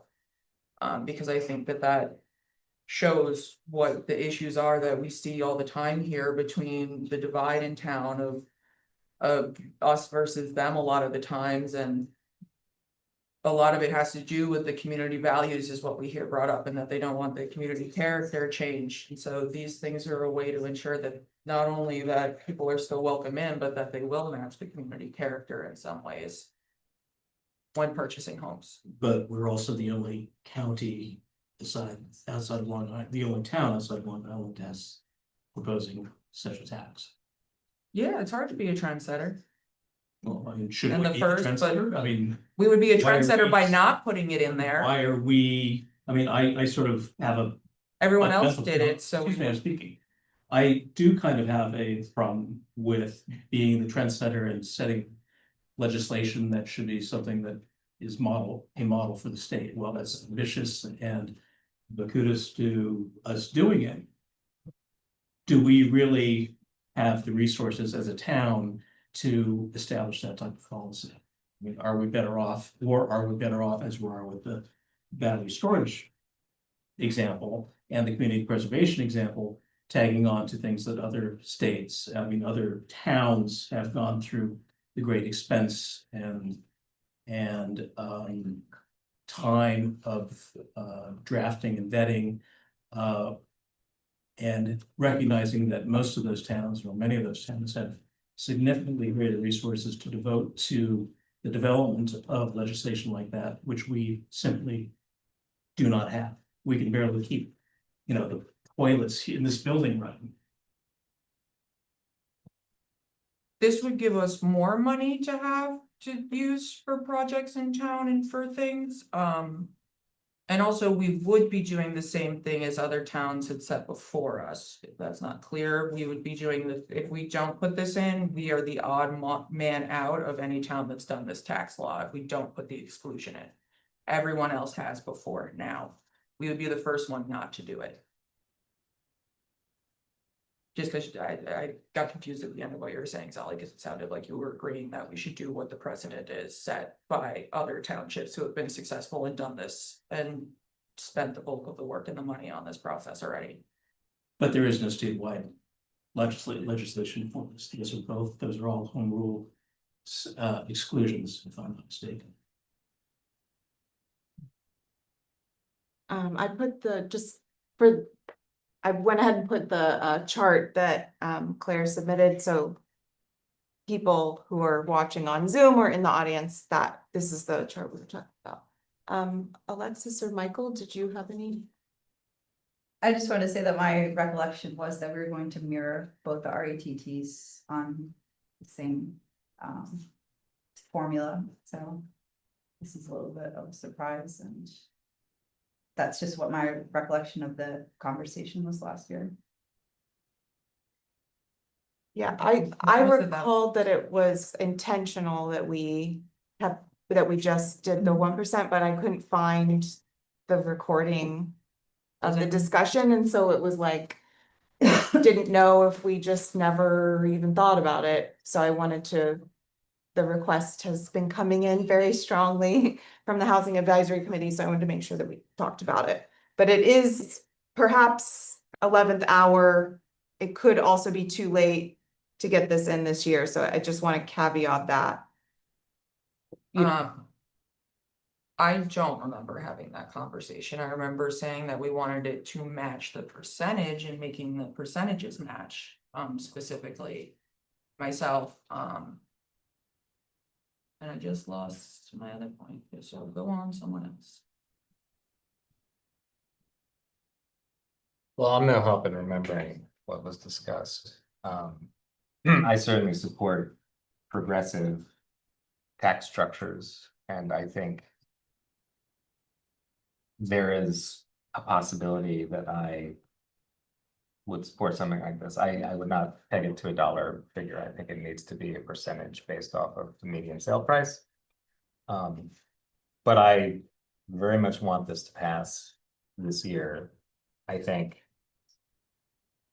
I would not be comfortable with the recommendation, which is saying, you know, just adding language about $1 million. I think it needs to be thought through and have a percentage associated with it. I'm worried that that will create concern in the legislature or the Senate, and that will sink this. Like, there's not a lot of time at all. If it did just sail through, I'd also be worried that people weren't actually reading what they were voting on, so that's a separate. Yeah, I was gonna say, I think we need to bring up reading through everything again in meetings then, since all of us are having this issue. Well, I'm talking. He's talking about I'm talking about the legislature. Oh, no, I mean, if they pass it. I also think it has the potential to complicate the discussion locally with residents about what this is, and Especially after assessment values have changed. It's just. yeah, I mean, we're talking what, like $5,000 tax.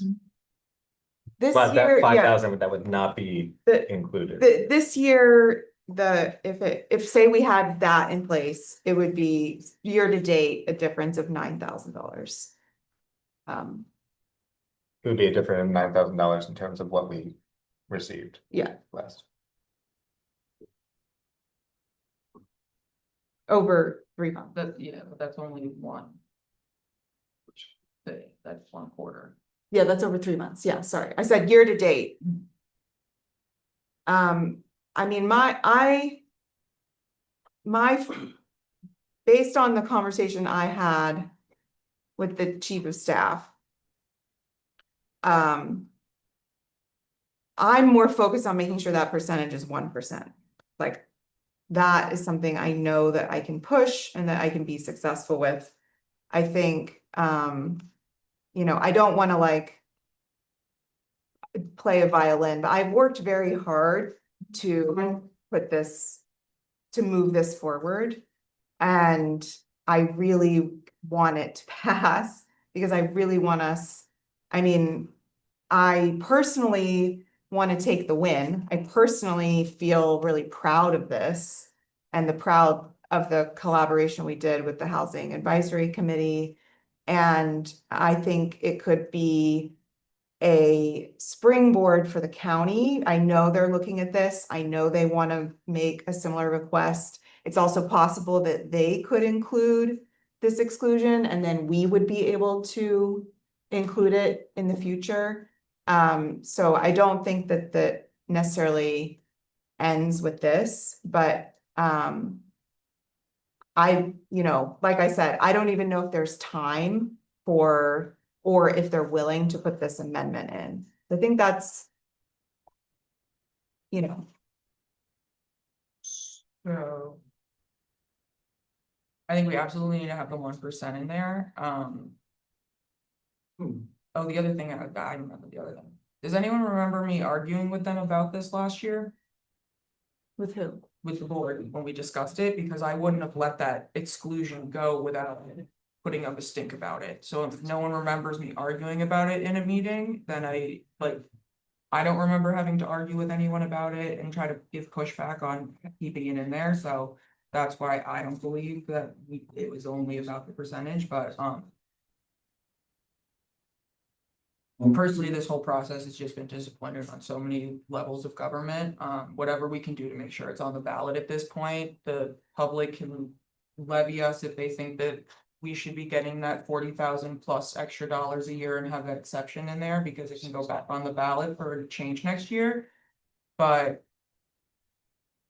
I'm also insanely proud of all of the hard work that the housing committee has put in for the past 2 years to this process and to trying to get this to happen and advocating constantly and lobbying us and our state representatives and people around town and meeting with experts and meeting with the townships that did this and all the homework that they did for us for this. So to them, I'm sorry that that exclusion is not going to go in on 1 of 5 votes.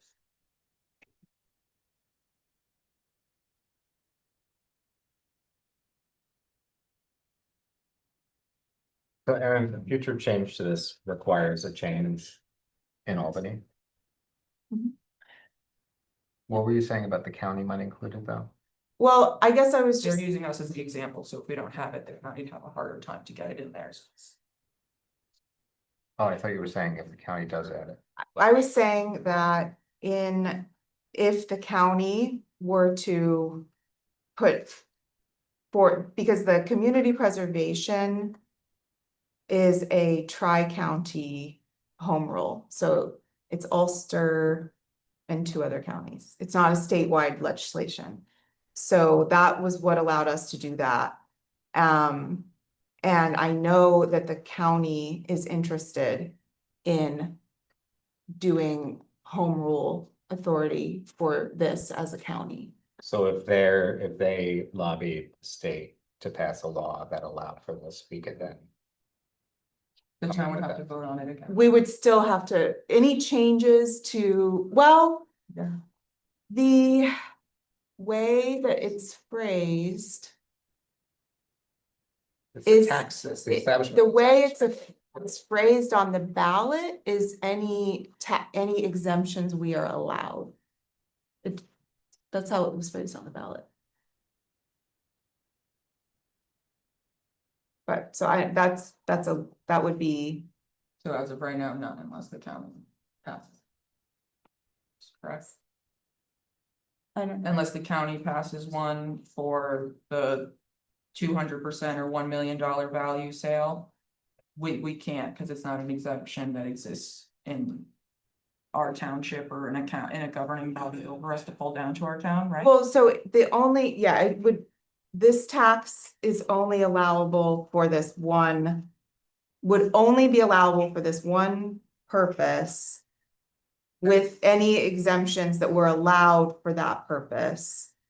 If the home rule authority bill is to pass. So if ours passes this year, we cannot add that exemption on until New York State or Ulster County, a following presidential year ballot passes the same thing. I'm saying Yes, that's the process. If we can't, we, not on ours. there's also, we could also request that our home rule authority bill were amended. Yeah. In the future, but Mary Lou, does that also subject to mandatory referendum then? Just- she's on mute. It is. She gave a thumbs up. It would be subject to mandatory referendum, yes. Yeah.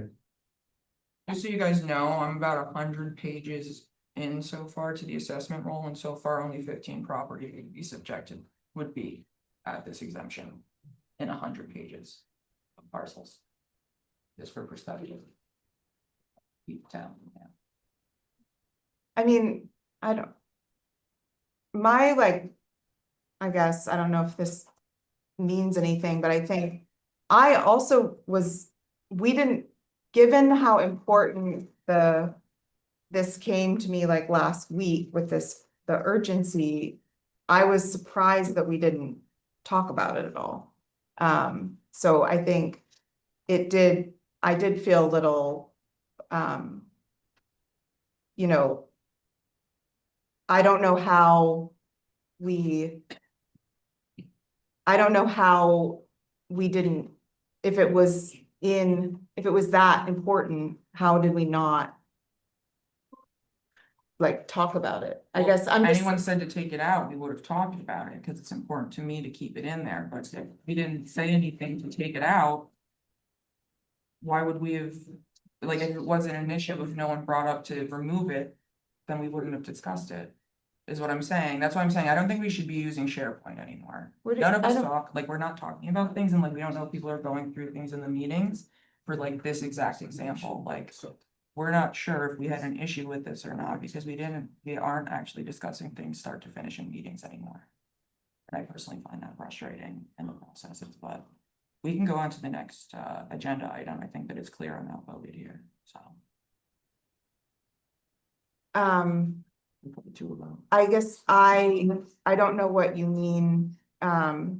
It wasn't in the bill it wasn't in the legislation that was. You mean the backup from our meeting? No, I mean, I'm saying everything, we weren't using SharePoint last year. Everything that the Housing Advisory Committee sent us was circulated to the town board.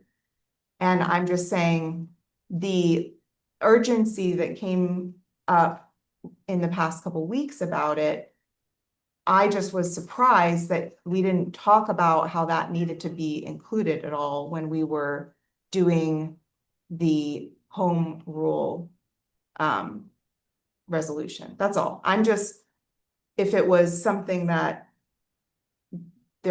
that's all. I just don't, Can we clarify anything? Are we allowed to say anything? I don't know how you would clarify whether or not the town board talked about it or not, but. Well, I can actually, I looked at all the videos in which this item was discussed, having been involved in looking at the original legislation. It was not discussed, and I know why it was not discussed. And it's not anybody's fault really, because if you remember what happened, we sent up a proposal. We started a discussion with the state legislators, and they introduced the law without even talking to you guys. And they used the model from the statewide legislation. And the statewide legislation actually includes an exemption, but if you opt in for the exemption, you have to have an exclusion. The statewide bill that was proposed by the Assemblywoman in Dutchess County sets the exclusion at $2 million. But it was, if you're gonna have an exemption, you need to have an exclusion because not everybody needs to have that exemption. So that's one thing for the historical record. And the second thing is that when we were talking about it, if you remember, there was really no hope that it was gonna get through the legislature last year. So I think the view from the committee was, when this comes up for discussion at the town board, we will revisit it. And that didn't happen because, you know, you had the discussions with Aaron, with the legislators to make sure the percentage was corrected. And that was done, and that was very important. But this issue of the exclusion is not quite as important as the percentage, but it would be at least 30% of the fund. So you would be giving up 30% of the community housing fund, which is barely enough to make any impact. I mean, realistically, you know, I think Zali has made some points in the past that, you know, what can you do with $200,000, $250,000 a year? I mean, I think the answer is, sure, you can leverage it, and that's why it's a good idea. But if you give up the exclusion, you are giving up about 30% of the income, which, as Claire's chart shows, comes from those higher valued homes. And whether or not it's $1 million or 200%, it, you know, that's where some of the main contributions are. So it was never discussed previously it was just happenstance. It wasn't because it wasn't important to you guys, to the committee, to the community. It was just one of those things. It's an artifact of the way the legislators dealt with the town. Honestly, I think that was it. So I'm sorry to be speaking out of turn here if I will, but those are important things to keep in mind. There was a statewide precedent. There was precedent for both an exemption, but the exemption included an exclusion. We picked $1 million because the statewide exclusion at $2 million has to cover counties like Westchester and Nassau County, where the median would be $1 million. So then there would be, you know, nobody would be paying tax then. Anyway, that's it. So that's it. So, you know, look, we're appreciative of everything you've done to try and advance this. We think it's a good thing for the community. But that's the reason why, if you wanted to know why it hasn't been discussed. It's not because it wasn't important. Well, we did have it on an agenda in December, and then we did have it again on an agenda in January, where we made sure that the 1% was in that resolution. I think that's what I'm saying is like, it's not like the board hasn't talked about this at all since for a year. We've been talking about it, you know, quite a bit. So I think I just don't know, you know, yeah. But I have emails from you that have that included, that when you were preparing for this resolution, that has that $1 million exclusion included. In the resolution that I wrote? You just were laying it out in preparation for the discussion with the board. And it had that in there. So you're saying I presented a resolution to the board that had that in there and then it got taken out? But it was just it was included as a subject matter of the resolution of this exclusion. So it was there, but I don't know. It wasn't discussed or decided on, but that's what he was proposing, that it wasn't discussed during that time, and that's why it's not there. Yeah. Just as a point of correction to Charlotte, as of the tentative roll, there are 485 properties in town over $1 million. So a little bit more than 10%. Some of those would be agricultural property, some of these. Yes, there are other Yeah. exemptions. Yeah, there are other exemptions. So, I mean, it sounded like the board wants to move forward with the majority of the board wants to move forward with how it is. I don't think anyone's opposed to the exclusion. I think it's the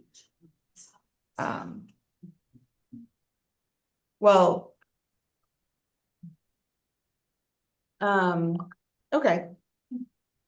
I had wanted to also have the model local law introduced to you guys tonight, but I ran out of time. I want to get that like on the table so that we have a lot of time to review it, make sure it's tight, so that we're not having issues where we have things that we didn't catch. So hopefully I'll have that ready at our next meeting, just so we have that ready to go when hopefully when the bill passes in June. So everyone out there, call up our representatives up in Albany and tell them that you want our home rule law passed for the town of Rochester for a housing transfer tax. Bombard them with letters, emails, calls. Tell your friends, tell your neighbors, tell people who don't live in our town and still want to call them for us. Yes. They do respond to that. Yes. I mean, if they get 3 calls, they'll respond to that, Yeah, so. yeah, if everyone in this room makes a call before the end of June and their session closes, it'll pass, guys, all right? Can you give us the phone number? Yeah. Yeah. Yeah, we'll post a little, we can do that on the housing committee site. We can do like a little bullet points of the pros of the RETT and to encourage people to call. That'd be helpful. Yeah, absolutely.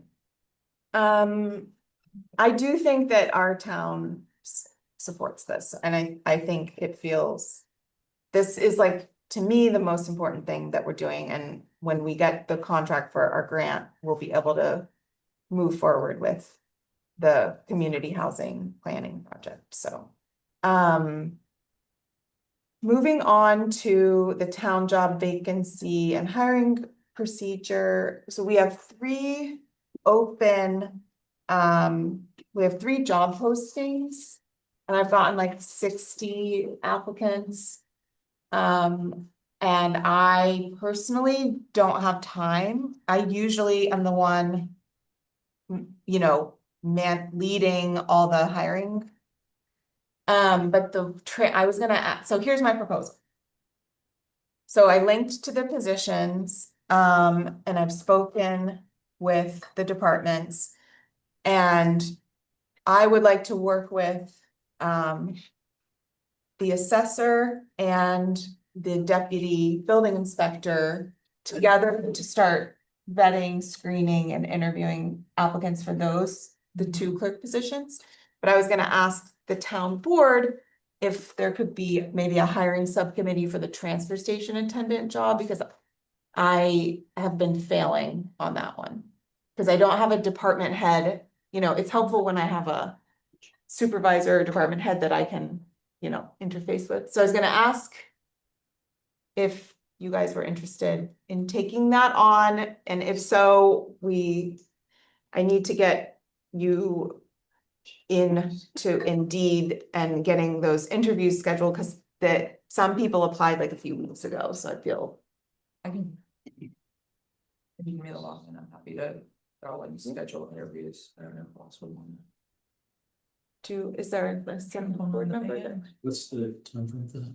As soon as possible. We got through the hardest part, which yes, I should give a huge recognition to Paul, who was by happenstance, the only employee who was available for an entire week. Harry stepped in and juggled covering shifts and worked overtime over the weekend to make sure Saturday was covered. And Michael covered all day Tuesday because we knew it was going to be busy. So everybody kind of came together and pitched in, and it was good. I would say it wasn't like everybody covered it, and it ended up being great. So, but however, it happens sometimes that 2 people like unexpectedly have to be out, and then just one person there is like, it's not tenable to have one person there. So as soon as possible, that if you read the job descriptions, that position, we are looking for someone who might be able to split some of their time, because there are times where a 4th person is too much. So, having that person do some grounds work was part of the, Right, we still only have just one, right, so that one is one vacancy. Yeah, yeah. Listings. yeah. Yeah, I am gone for 10 days from Saturday for my actual like physical in-person schedule. I'm not opposed to doing like a Zoom interview if we needed them done before then, but I can still do all the reach out and try to schedule it. If that works for you. So we'd still be in the next 2 weeks, just. Not next week. What I would do is check in with the staff and just make sure that that timeline matches and make sure nobody's planning any vacations. Yeah, I can do that. I can double check the schedule and deal with it, figure it out. Okay. Usually we do that with we do the interview process with 2 people, so is there another? Yeah, it was only has time frame, so that's what I was just saying, I don't do in person until 10 days from Saturday when I'm back. In the state. Yeah, you're gone. I can do it. Okay. Okay, great. And then you'll bring, it sounds like in a month. Could possibly have recommendations. Maybe for by the things. workshop. Okay. Yeah, wait, that's a month, yes. Thank you. And. Okay.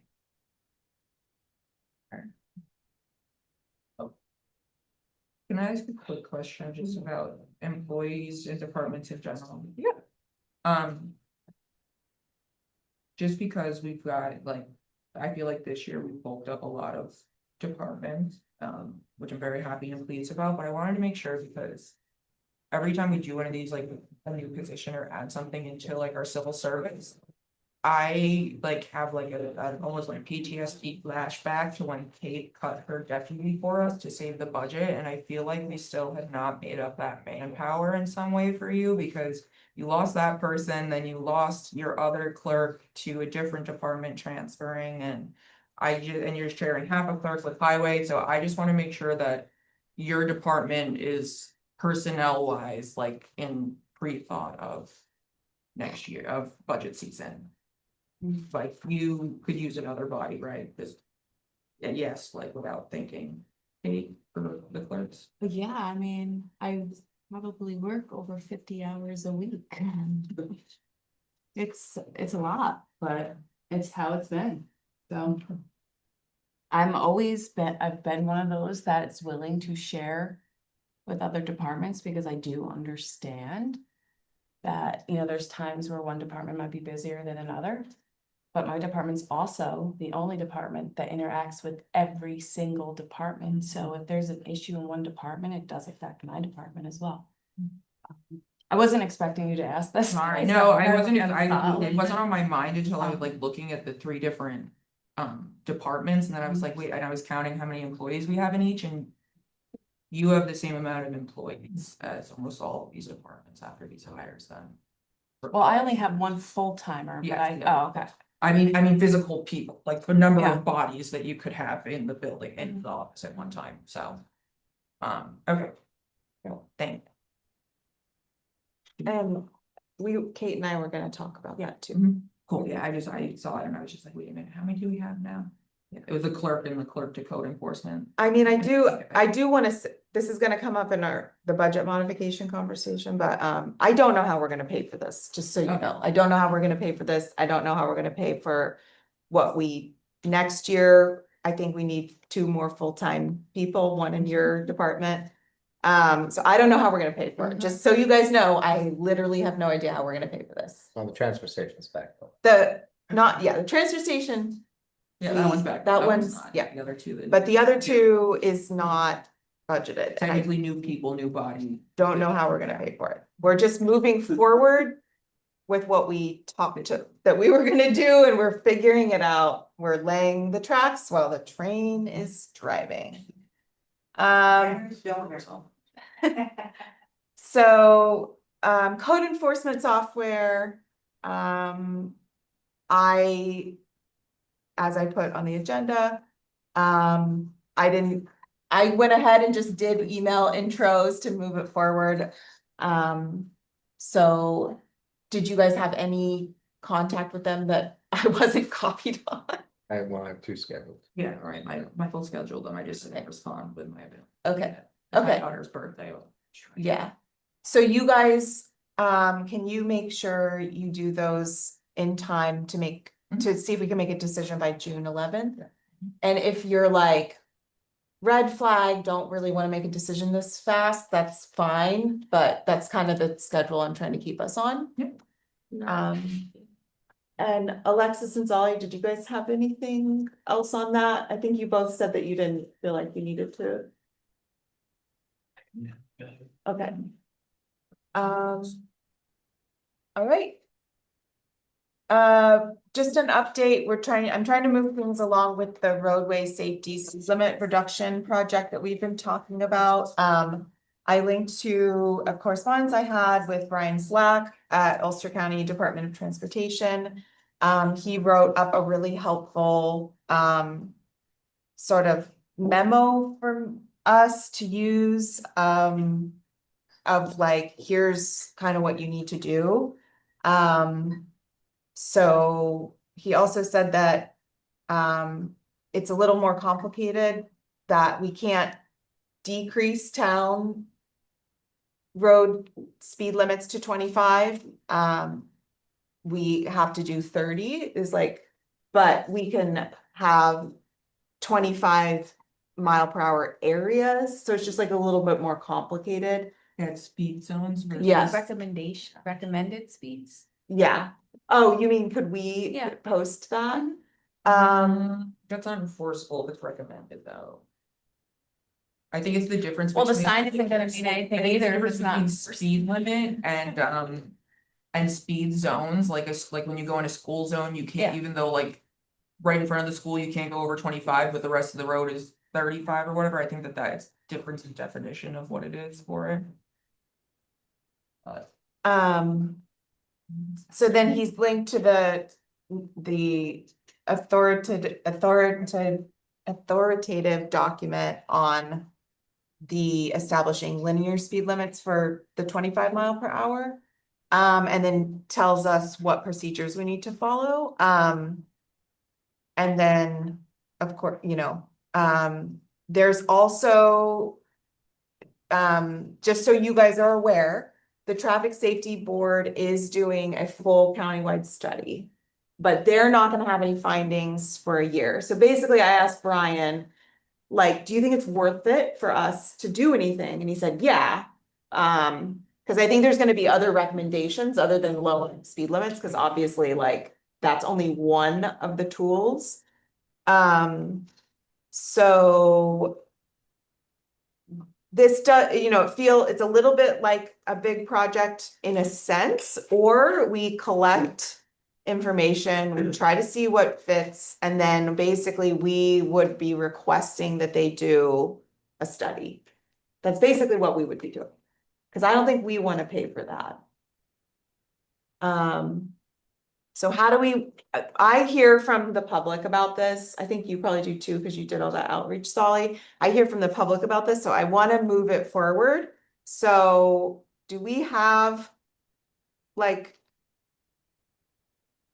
can someone else be the project lead on this? Sorry, I'm still trying to flip the report. So that would mean compiling all the suggestions from town, from Yeah, people in town, and coming up with a comprehensive list. yeah. They could do. Yeah, and then also it's helpful, even if you're bugging me, like to, hey, let's like get this decided for the board meeting, that's helpful, but it's hard for, right now, it's hard for me to be the head of it. So that would be great. I want to jump on these committees if somebody can find me a babysitter for the end of June. Yeah.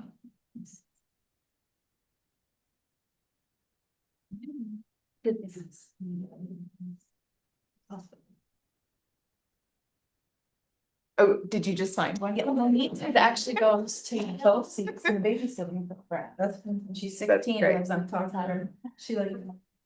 Just Yeah, I'm kidding. What road is this for? What's the? I'm just trying to get. Oh, which, And this- can I see what you're? Let me see. Come on, is this the one? Yeah. I'm just trying to. there's no specific road. That is a link that he put in to an example that he thinks is a good model for us to. He's using this to illustrate his point. But we are gonna be doing several, we wanna request several. Oh, okay, there wasn't one And specific. I told, and basically let him know, hey, we're not just wanting to do this for one road, we wanna do it for a bunch. You think it's worth it? How do we do it? And he sent me this guidance. I'm happy to help post 5 days. Great. Since I live on probably the most requested Okay, lower. so now we're to the Verizon cell tower discussion item. I would like to do the follow-up that I talked about at the last meeting. So if you recall, at our last meeting, I knew that I had received the notice of seeker determination from the planning board, and I was confused because I was like, did I receive this because we are an involved agency, I received it because I'm the town supervisor. So we are not an involved agency, which means that we are not being asked to comment. Because we don't have any authority over this decision, and we don't have any financial stake in the project. So we are not an agency that has any decision-making authority, but someone, the DEC would be an involved agency. The Ulster County Planning Board usually, I believe, because they have the referral. So I received it as a FYI, I shared it with the board. And, I guess I just thought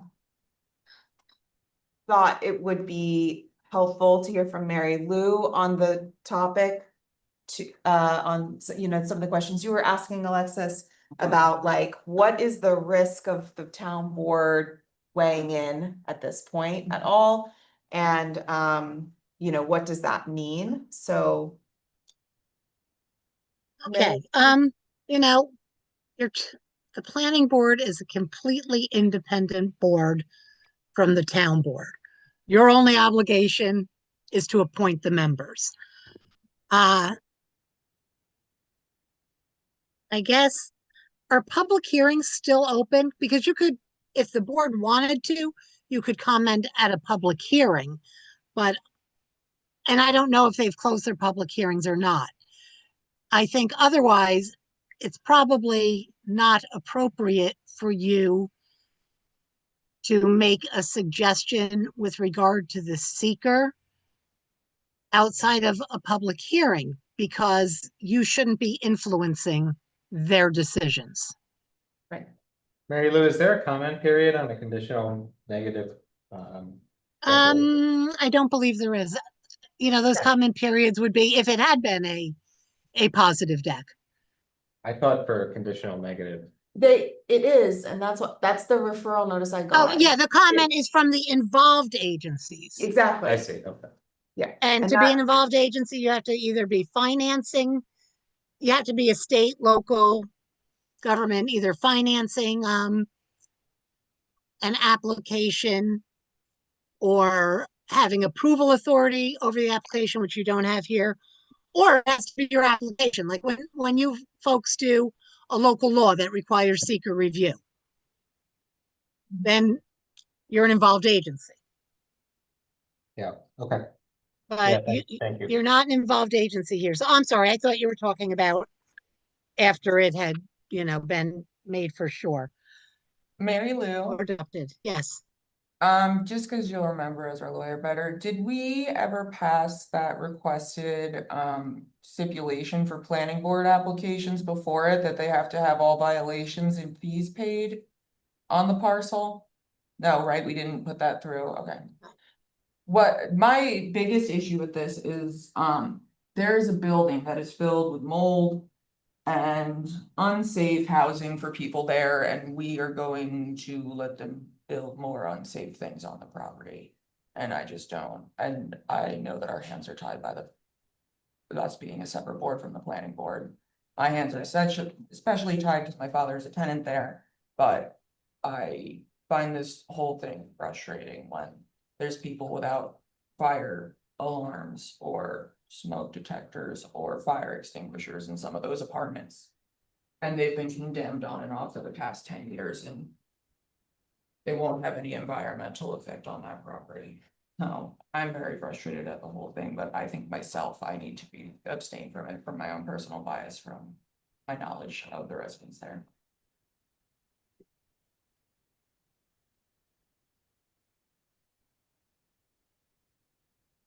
Oh, and also their water is getting threatened to be shut off by the owner of the Granite Hotel because their water comes from that hotel. So not only are they gonna be living under a cell phone tower, they're not gonna have any clean water like they do for 2 weeks every summer when they fill their swimming pool. Yeah, it's. Don't get me started on that apartment complex, guys. I've had friends who have lived there for 20 years and my father has lived there for the past 6. So like, so far as issues with water and things, I would assume that someone has contacted the health department. Yes, Okay.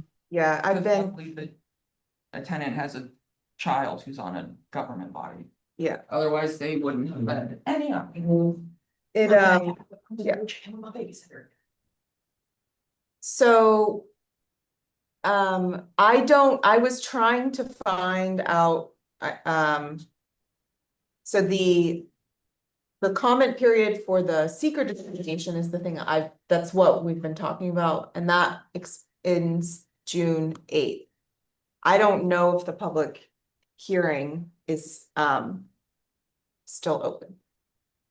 So if the public hearing is still open, does huh? It is. So does the board Essentially. want to issue a comment for the public hearing? And I think you also have to remember, whatever you folks feel is right. Do you want to look at all of the information before them? I don't know if you've looked at that. Everything that they've considered. You got a lot of information tonight. I don't know if people have looked at the reports that were referenced. And I have not at this point because I'm the ZBA attorney. And and I just want to correct something. Someone said that that it had been that the applicant had withdrawn their ZBA application. That's not totally correct. They've asked that it be put on hold until after the planning board makes its decision. So there's still the possibility that it will be a ZBA matter. We don't know yet. Then we move together as a body, or do we vote on what to do next? Like, I mean, you can, as residents of the town, you can, if the public hearing's still open, you can comment as a resident of the town. If we had any comments as a board. No, that's what I was, huh? I think they did. I mean, someone from planning board just texted me and said that town board was invited to provide comments to the public hearing. That's what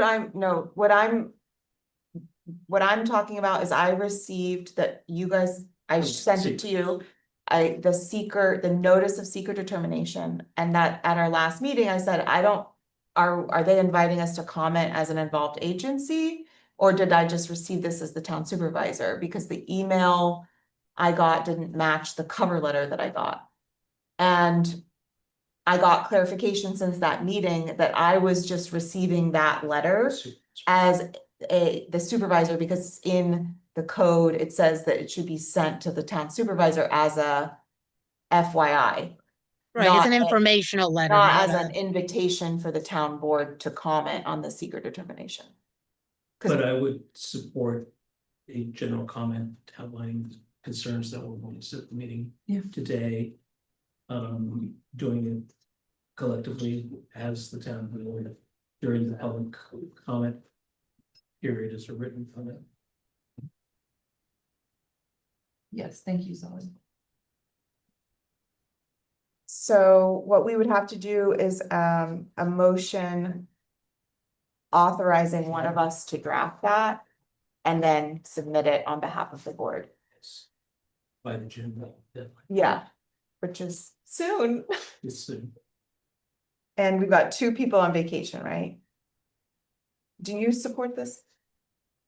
Well, we'd have to meet before, I would not want to weigh in on anything related to seeker determination. There's a period, if we wanted to declare a lead agency or we wanted to be involved in seeker, we could have made a case for that. And the planning board has done an extensive amount of work on this project. So I would not, as a board, want to say, you should do a positive declaration, you should make any changes related to seeker. I do think the issue that a lot of people have expressed here about the concerns about how close it is to the residential structure, I think that's something I would support highlighting. I know that the board was looking at citing it on different parts of the parcel. I don't know why that didn't end up happening. I have to look back and see what the discussions were around that. But I certainly don't want as a board to be perceived as, you know, Correcting. yeah, putting a thumb on the scale in terms of the secret determination that the board spent an extensive amount of time on. Mary Lou, But I think that Go ahead, it Tom. would be appropriate for us to summarize the comments that we've put in it to advocate on, to present those viewpoints to the planning board, even though I'm sure that they've received them directly. So what do you think about, and Kate, this puts a little pressure on you. What do you think about sending them a copy of the draft minutes to make them aware that they came to your meeting with these comments? That does put a lot of pressure on Kate. It does. I wouldn't Kate's do it closing as- out I wouldn't do it taxes as a this draft week and minutes. is down a full-time staff member and still has about Yeah. 14 foils before her. Mhm. So this being done before the 8th. I don't- Or send them a link to the YouTube video Yeah. and say, you know, there's many, many concerns. You may be aware of these. They may be aware of everything from public hearings. However, we want to make sure that you're aware that they came before the board with these comments. That's another way to do it without weighing in or trying to, I don't want to say sway, because I know that's not what you're trying to do. But they're a separate board. I mean, I think maybe we could summarize the comments that were presented to us at this meeting, certainly. Yeah, I probably could get it done because most of them are gonna be emailed to me. Yeah, but I wouldn't do it as in the form of draft minutes. Yeah. I mean, to me, there's 2 things. I think, well, there's 2 maybe things that are valuable in us maybe synthesizing if we have a concern as a board. Number 1, and every person that's met with me about this issue, I have also made this clear, but I understand the public perception of the planning board because I'm on that side of the table and I get told that too. I get that, you're not listening or, this planning board works very hard and I don't think that anyone is phoning it in or is just pushing this through or is a liaison to Verizon. They take this very seriously. I'm projecting when I say this, but I think it's kind of like how we all feel. It's not like anybody is like enthused to see this cell tower. But like all of us, planning board members take an oath of office and they have a duty to follow the law and the code. I know that people keep talking about they're afraid of getting sued, but there's another part of it, which is a duty to follow the code and the law and to do what it's telling you to do. And I know that they take that seriously because I watch their meetings. And so part of me, I just want to stress that because I think that a comment is also an opportunity to acknowledge all of the work and effort that they have put into this and all of the other applications that they review. And I think the second thing is that, you know, there are things that people have brought to us that, I think putting our viewpoint out, particularly the proximity to the apartment complex. And, you know, I, for one, want to make a commitment to, you know, echoing what we got from public and from Councilman Coleman, that we need to make a commitment to fix that, because like, that's on us. And if the planning board had 1,000-foot buffer, you better believe that they would be making sure that it was 1,000-foot buffer. And, you know, I think that it's helpful to both synthesize, I don't know, but synthesizing the feedback, you know, I am concerned about that, but I also have not been following this application as closely as the members of the public have. And so you know, a lot of the questions that have come up for me, I feel like I need to go watch meetings and read minutes and figure out why, you know, like, what is their thinking behind this? But the concerns of not having established the tree line height and, you know, I do feel like we have to fact check all of that if we're gonna assert, you know, I don't know everything that has transpired throughout that process, so, but This is dissuasive because, I really hope that you guys all keep it up, and I got involved in the town board because they wanted to put a gas station and it was affecting me, and I got really involved, and the best thing that happened was they pulled out the project out, so that's always, I'm not saying it's going to happen, but it's a possibility if there's that kind of like passion. She's shaking her head no, but I'm just saying, like, keep talking. Pay for the lawsuit. There's always a lawsuit. There's lawsuits Yes. somewhere. There's always a lawsuit. Go to court. May- Why are you wasting your time? I agree. I think we need to update those chapters of our zoning code. I think in general, we need to look at specifically, I don't think we need to change the actual chapters maybe, but we definitely need to look at appendix C. We need to look at our schedule of uses, because just from a housing perspective, we make it impossible for anyone to build anything but a single family home by anything but site plan approval.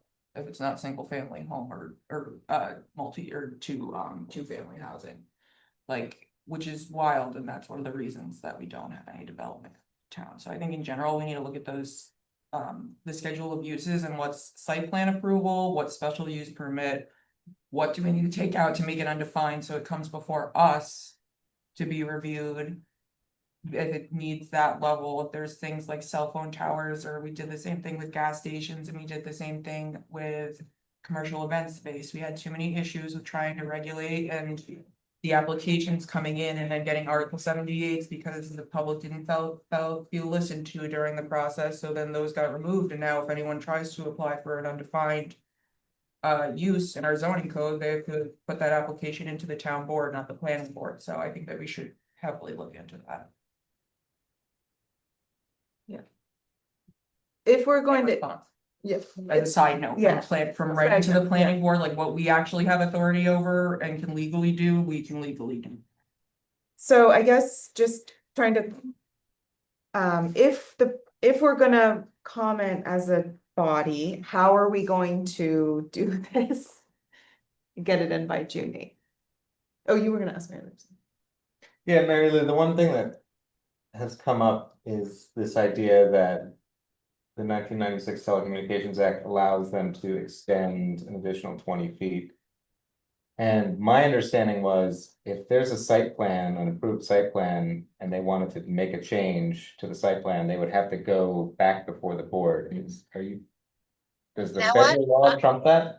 I think so. I would, well, federal law rules, but I would defer to Dave Gordon because he is the planning board attorney, so I don't want to opine on that because it would be a planning board issue. Because I think at the very least, you know, the space that is offset from the building should account for that in terms of what we would say to the planning board. They should factor in an assumed additional height to make sure that it's still clear. And I know they have like breakaway technology where it breaks and would break in the middle or something, but at the very least, I think I would want to advocate for them moving it very far away from the residents, but absent that, I think they at least need to account for that issue that comes up. Also road access, the residents that live at that apartment can barely get into it because the driveway is so poorly upkept. I've had to, my dad beamed 2 of his tires in the past 5 years from them popping from the potholes there, and they've never paved it, and it's worse every winter, so if they're gonna have heavy machinery and trucks in there. We should also make sure that their parking standards are up to snuff, so that it doesn't impede on those residents more. So Aaron, back to your question. Yep. If you're going to have one of you draft the letter, you would then have to vote on, you'd have to have a special meeting Yeah, that was, to vote on that. Because just like passing it back and forth and kind of getting a consensus, that's doing town business. And that has to be done in open meeting. So do you guys wanna do that?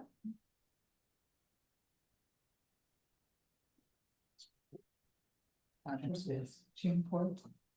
If it's over June 4th? Yeah. Um, I'm abstaining, you guys don't want me to write it, it'll be too long.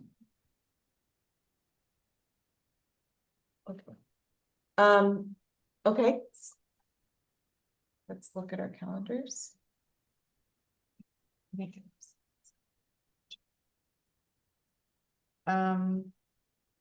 Yeah, I can't do June 4th, so I know June 3rd. I can do June 3rd. June 3rd? Afternoon? We'd have to have sorry, afternoon or in the afternoon, In the afternoon. not as opposed to in the evening. Well, no, afternoon or later. Oh, okay. Yeah, I can do that. How about you, Michael? I should be able to. Okay, what time would you guys like to do that? 5. 5? So we'll need to do it at a different location. We'll have to do it at the town hall. Hopefully. Not reach capacity. For that. Right? There a closed meeting? No, it's not a closed meeting, but we don't have the issue is the community center. Well, if we have it at 5:30. We do it at 5:30 and you can have it here. Okay, so I'll make a motion to schedule a special meeting on Wednesday, June 3rd at 5:30 PM at the Harold Lipton Community Center, 15 Tobacco Road, for the purposes of drafting and voting on a comment letter and request the clerk circulate notice. Any more discussion? All in favor? Aye. Opposed, Abstain. motion carried. Great. Great. So we will be drafting something and voting on it next week. Updated lease agreement with the Rochester Food Pantry. We have this version dated May 16th, 2026. Does anybody need to take a bathroom break? Sorry? Yeah. Does anyone need a bathroom? Oh. I'm just gonna pause while everybody. Okay. That's just what happened to me. Like my eye hurts. I also feel like I look like I don't care and I do care. I'm just. Yeah, I feel like I have somebody eyes after like 8:45. Yeah, like burn or silver.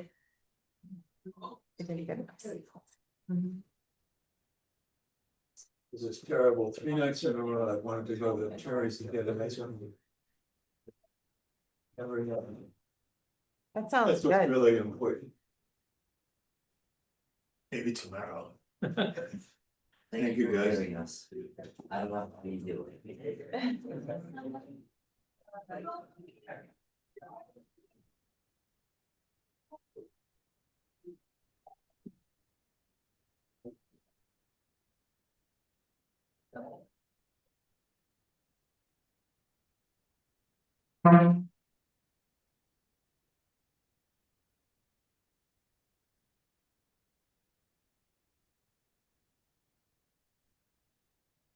No, I don't see another public comment period. There isn't one. We just do 2 at the business meeting. And I'll email you my comment Okay. about Nancy Ostrowski. Okay. She was not telling the truth. And the problem is that she is in a 2-acre zone and needs 2 separate, 2-acre for her house and 2-acre for her Airbnb. And I know because I reported her and she had to go to court. So there's more information, so I wouldn't be surprised if Walter. Barbara, if I can interrupt, Yes. they're in recess, right, for the bathroom break, Yep. and they can't really be, as a board, doing town business by listening to your comments on this, but if you want to get in touch with the supervisor individually tomorrow by email or phone, sorry, Aaron, I'm making you available. That would be a more appropriate place to bring that up.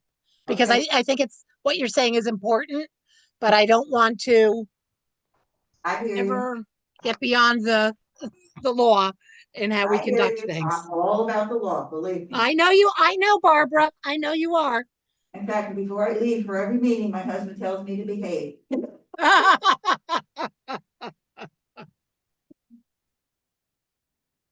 You listen to it? No. Sometimes. Right is right. Wrong is wrong.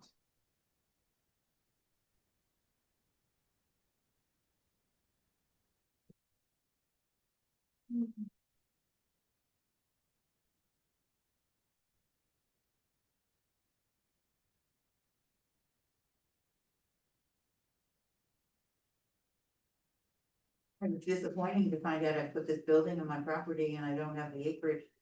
Maybe the Airbnb, because I only have 3.8 acres and I need 2 and 2.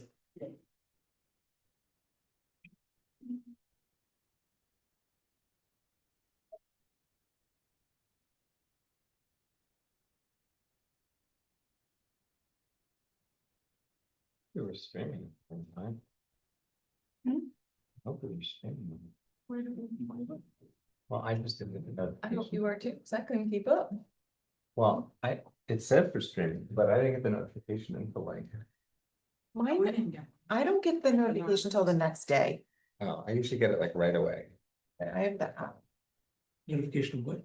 When the meeting The starts streaming streaming. started. I mean, it started on the browser like it usually does, but.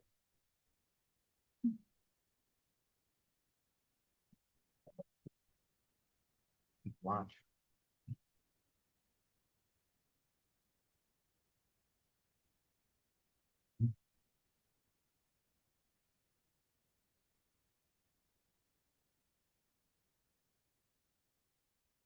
Um,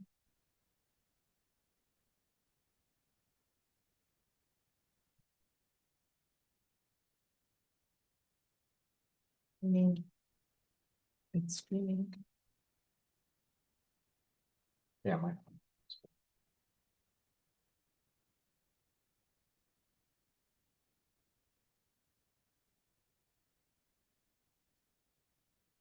Okay, so for the next 3 items, these are all things that we have up for adoption, but I just wanted to give us an opportunity to review changes that were made from the versions we had at our last meeting to this, make sure everything's good, and then if it is, we'll move to vote on these things. So up first is the updated lease agreement with the Rochester Food Pantry, and I apologize, Solly, I had missed your email. So when I initially sent the backup to the board, I didn't have the 516 version. Could you just tell us what changes you made? I just, the paragraphs were renumbered. There's no substantive changes, just formatting and cleaning up. Great. And you included that the no driving through, you included that. Yeah, Yeah, yeah. so that looks good. Yes, so that was the only change. Any questions or any questions from the board about the MOU? Just something to mention is that they had to relocate the shed to the other side of the parking lot because it didn't meet with zoning. So they're gonna try to hook up the power to the lamppost. Yes. Which, and it's actually, I think it's a better location, but it was unexpected. I think it worked out in the end. It's gonna be a really cool shed. Gonna have a freezer and a refrigerator. Yeah. Gonna be great. I think this looks great. Thank you, Zolly. So if there's nothing else, we can just make sure we're good on the next items. So the MOU with the clothes for free. I had a couple questions, Michael, but will you walk us through the changes you made since our? You know, and do your questions first. My main question is are we doing an MOU with an individual? Yeah, so Mary, that was one of the things That's my change. that Mary Lou changed because the group isn't like a formalized organization. She made the changes to that individual. We Go ahead, can't, Mary Lou. they're not a legal entity, you know, if they were a not-for-profit charity or some business entity or, you know, something, then we could make the lease with that volunteer group. But they're just a group. So Mary Lou, People have gotten together to do this. So we made it with the woman who, when I looked at it, had said that it was Tina in for the group, but the group can't be a party to the contract. So what I did was made changes to make everything Tina, and it says that there's a group of volunteers that she's going to be working with throughout. And then for the insurance, I do not believe that the voluntary ad hoc group can obtain insurance. Right. So I put that down as Tina as well. So I don't know if, Michael, I don't know if she has seen these changes. No, we haven't circulated. Okay. Yet. All right, so we won't adopt this tonight because I think the two things. One, I think there needs to be some language in here about property access because we're allowing the use of the shed. We're allowing you the use of the community center once a month. But in terms of like, are we gonna let them access the property 24/7? That's in there. Where is that? Yeah, there are hours. Access hours, so I spoke to the rec department. Sorry. So right now I put 6 to 8 PM during weekdays. And 7 AM to 7 PM on weekends, unless otherwise approved by the town. So Ashley said that was how the access is working now.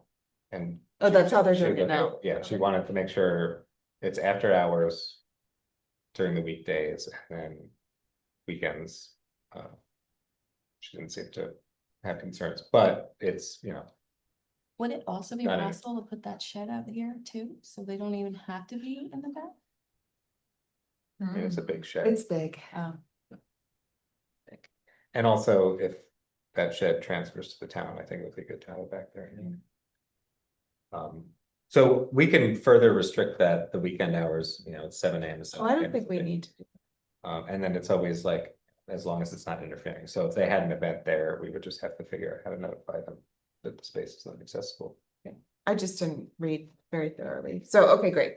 Then my other thing was just in terms of like, I'm just gonna throw it out there.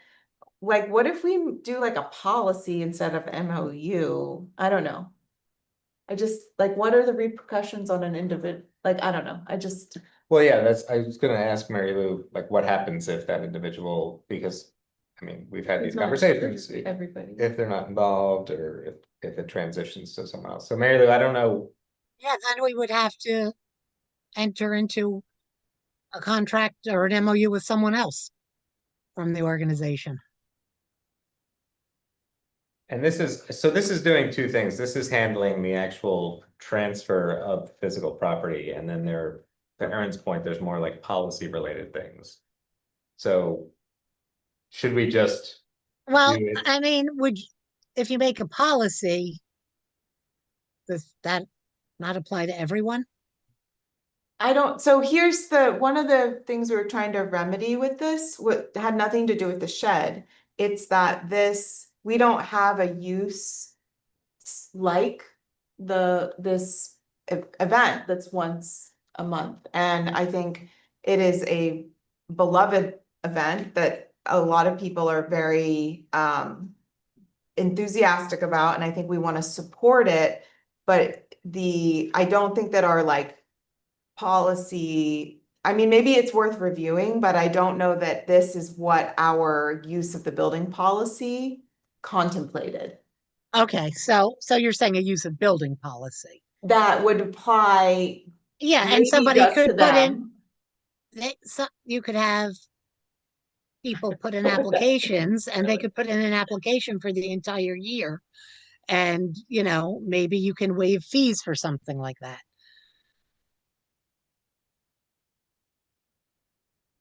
I'm sorry, say Put that it- again, Mary? Put in an application with rules governing the use of the space. Yeah, Yeah, Yeah, because yeah, kind of like you do for the pavilion. yeah. And then have a separate agreement that is connected to the physical property. Because Tina is purchasing that, like she is On purchasing. behalf- it. She's Right. purchasing it and donating it, right? But We have to accept that then. mhm. We do.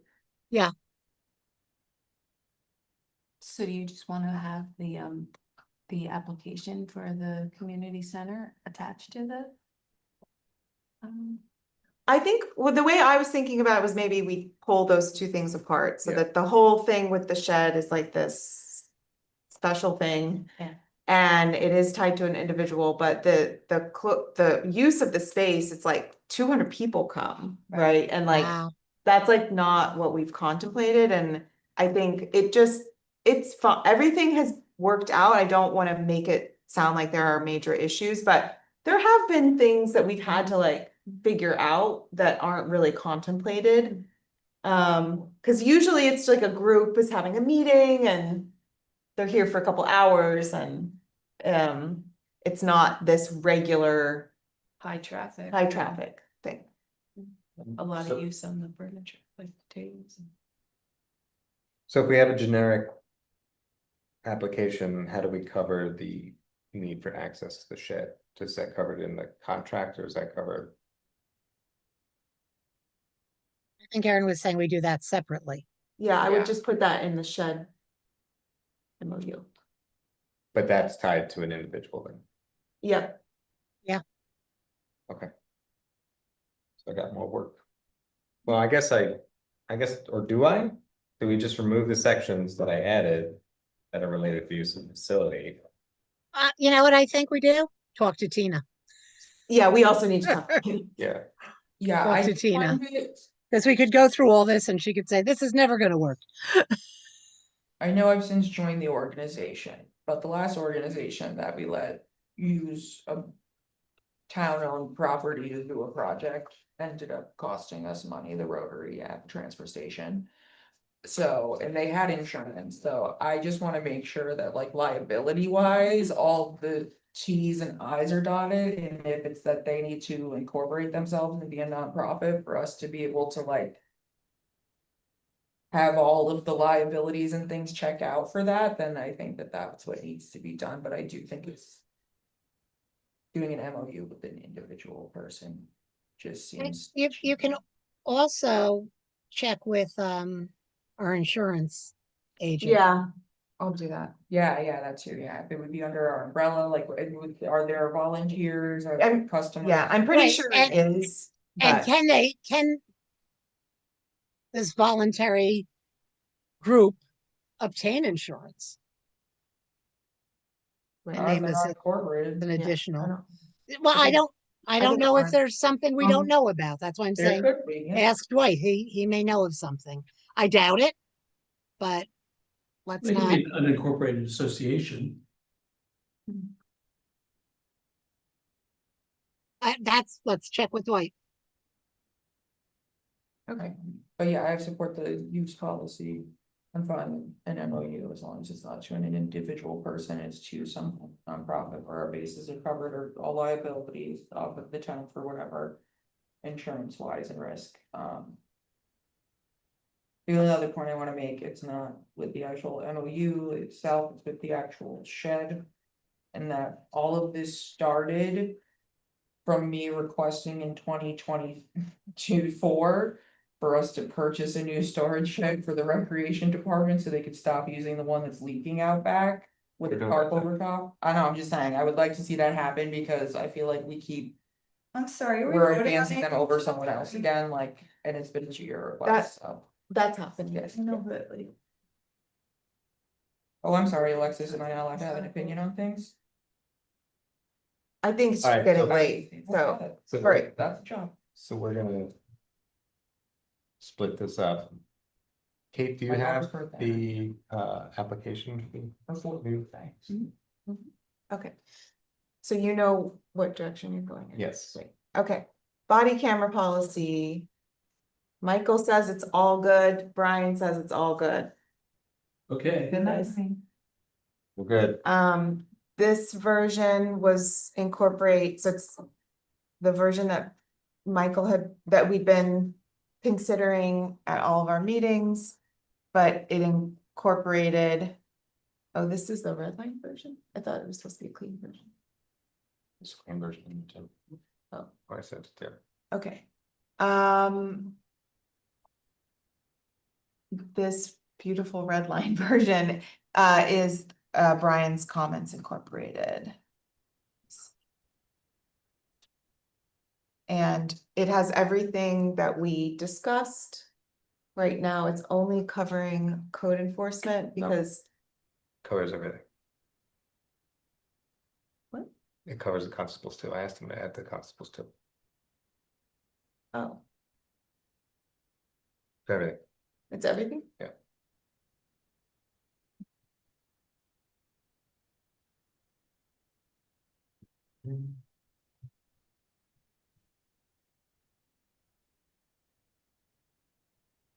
Did I?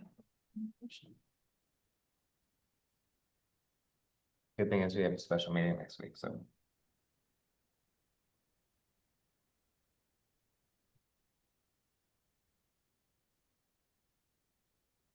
Okay. I just want to make sure that we're voting on the thing. Okay.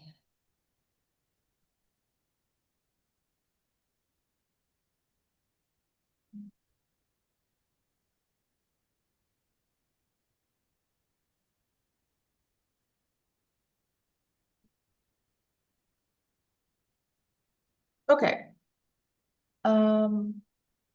I uploaded the red line version, but it's the same. Is it? I'm trying.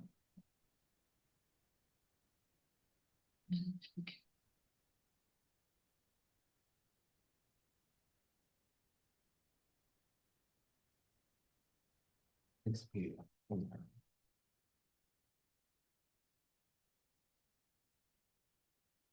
This link you put in there.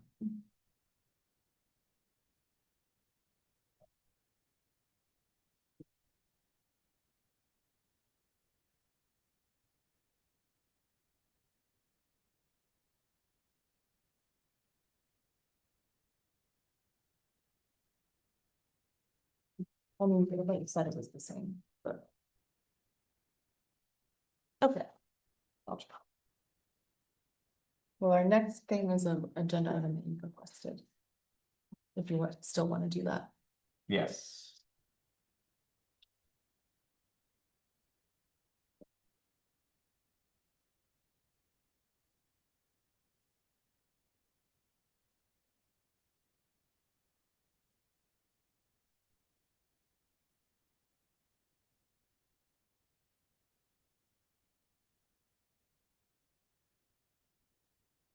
All right, well.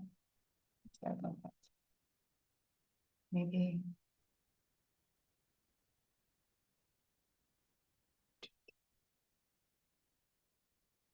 Yeah, this is the right version.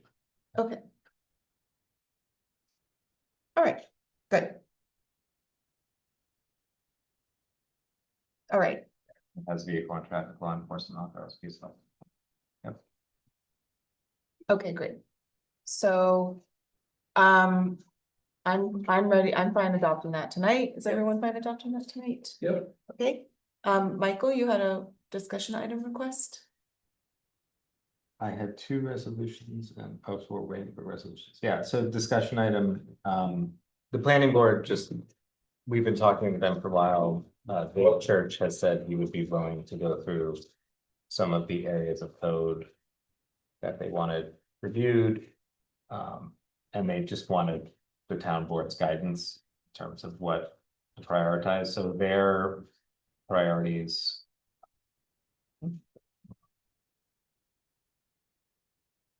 were conservation subdivision code. They have major concerns about clarifying some of the language in that. So and that's like a larger section that they wanted Dave to tackle.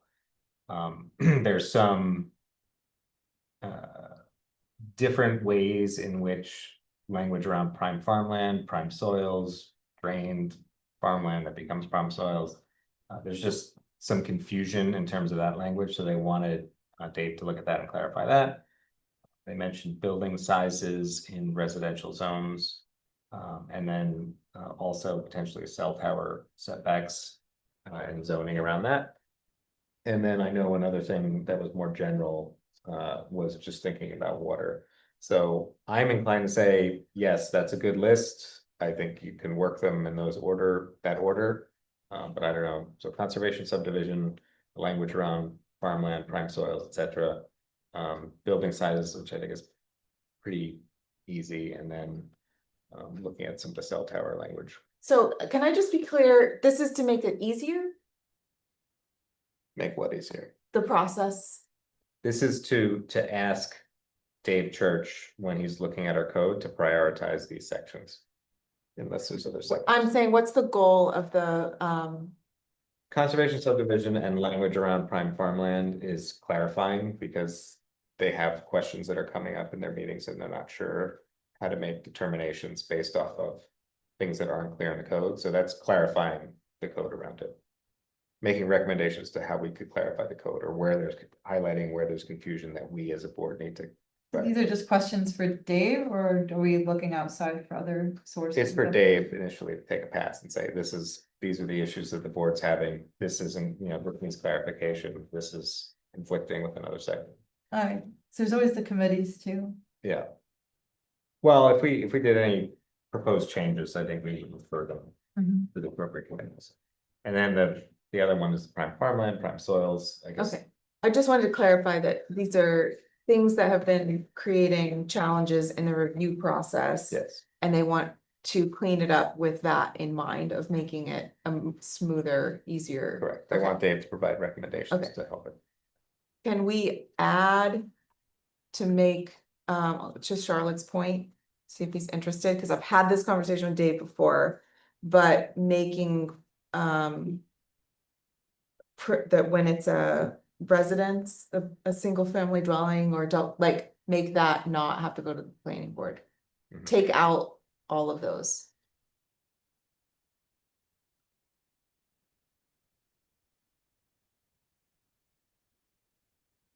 Or if he could look at that. I know he and I have talked about it before, so. And I think that would make it easier for them too, because then they wouldn't even get those applications. What about, lot line adjustments and subdivision? Lot line off. I've literally been waiting for years. Not It's yet, so they long. said, Charlotte, the building department said, can you please not do that yet? Cause.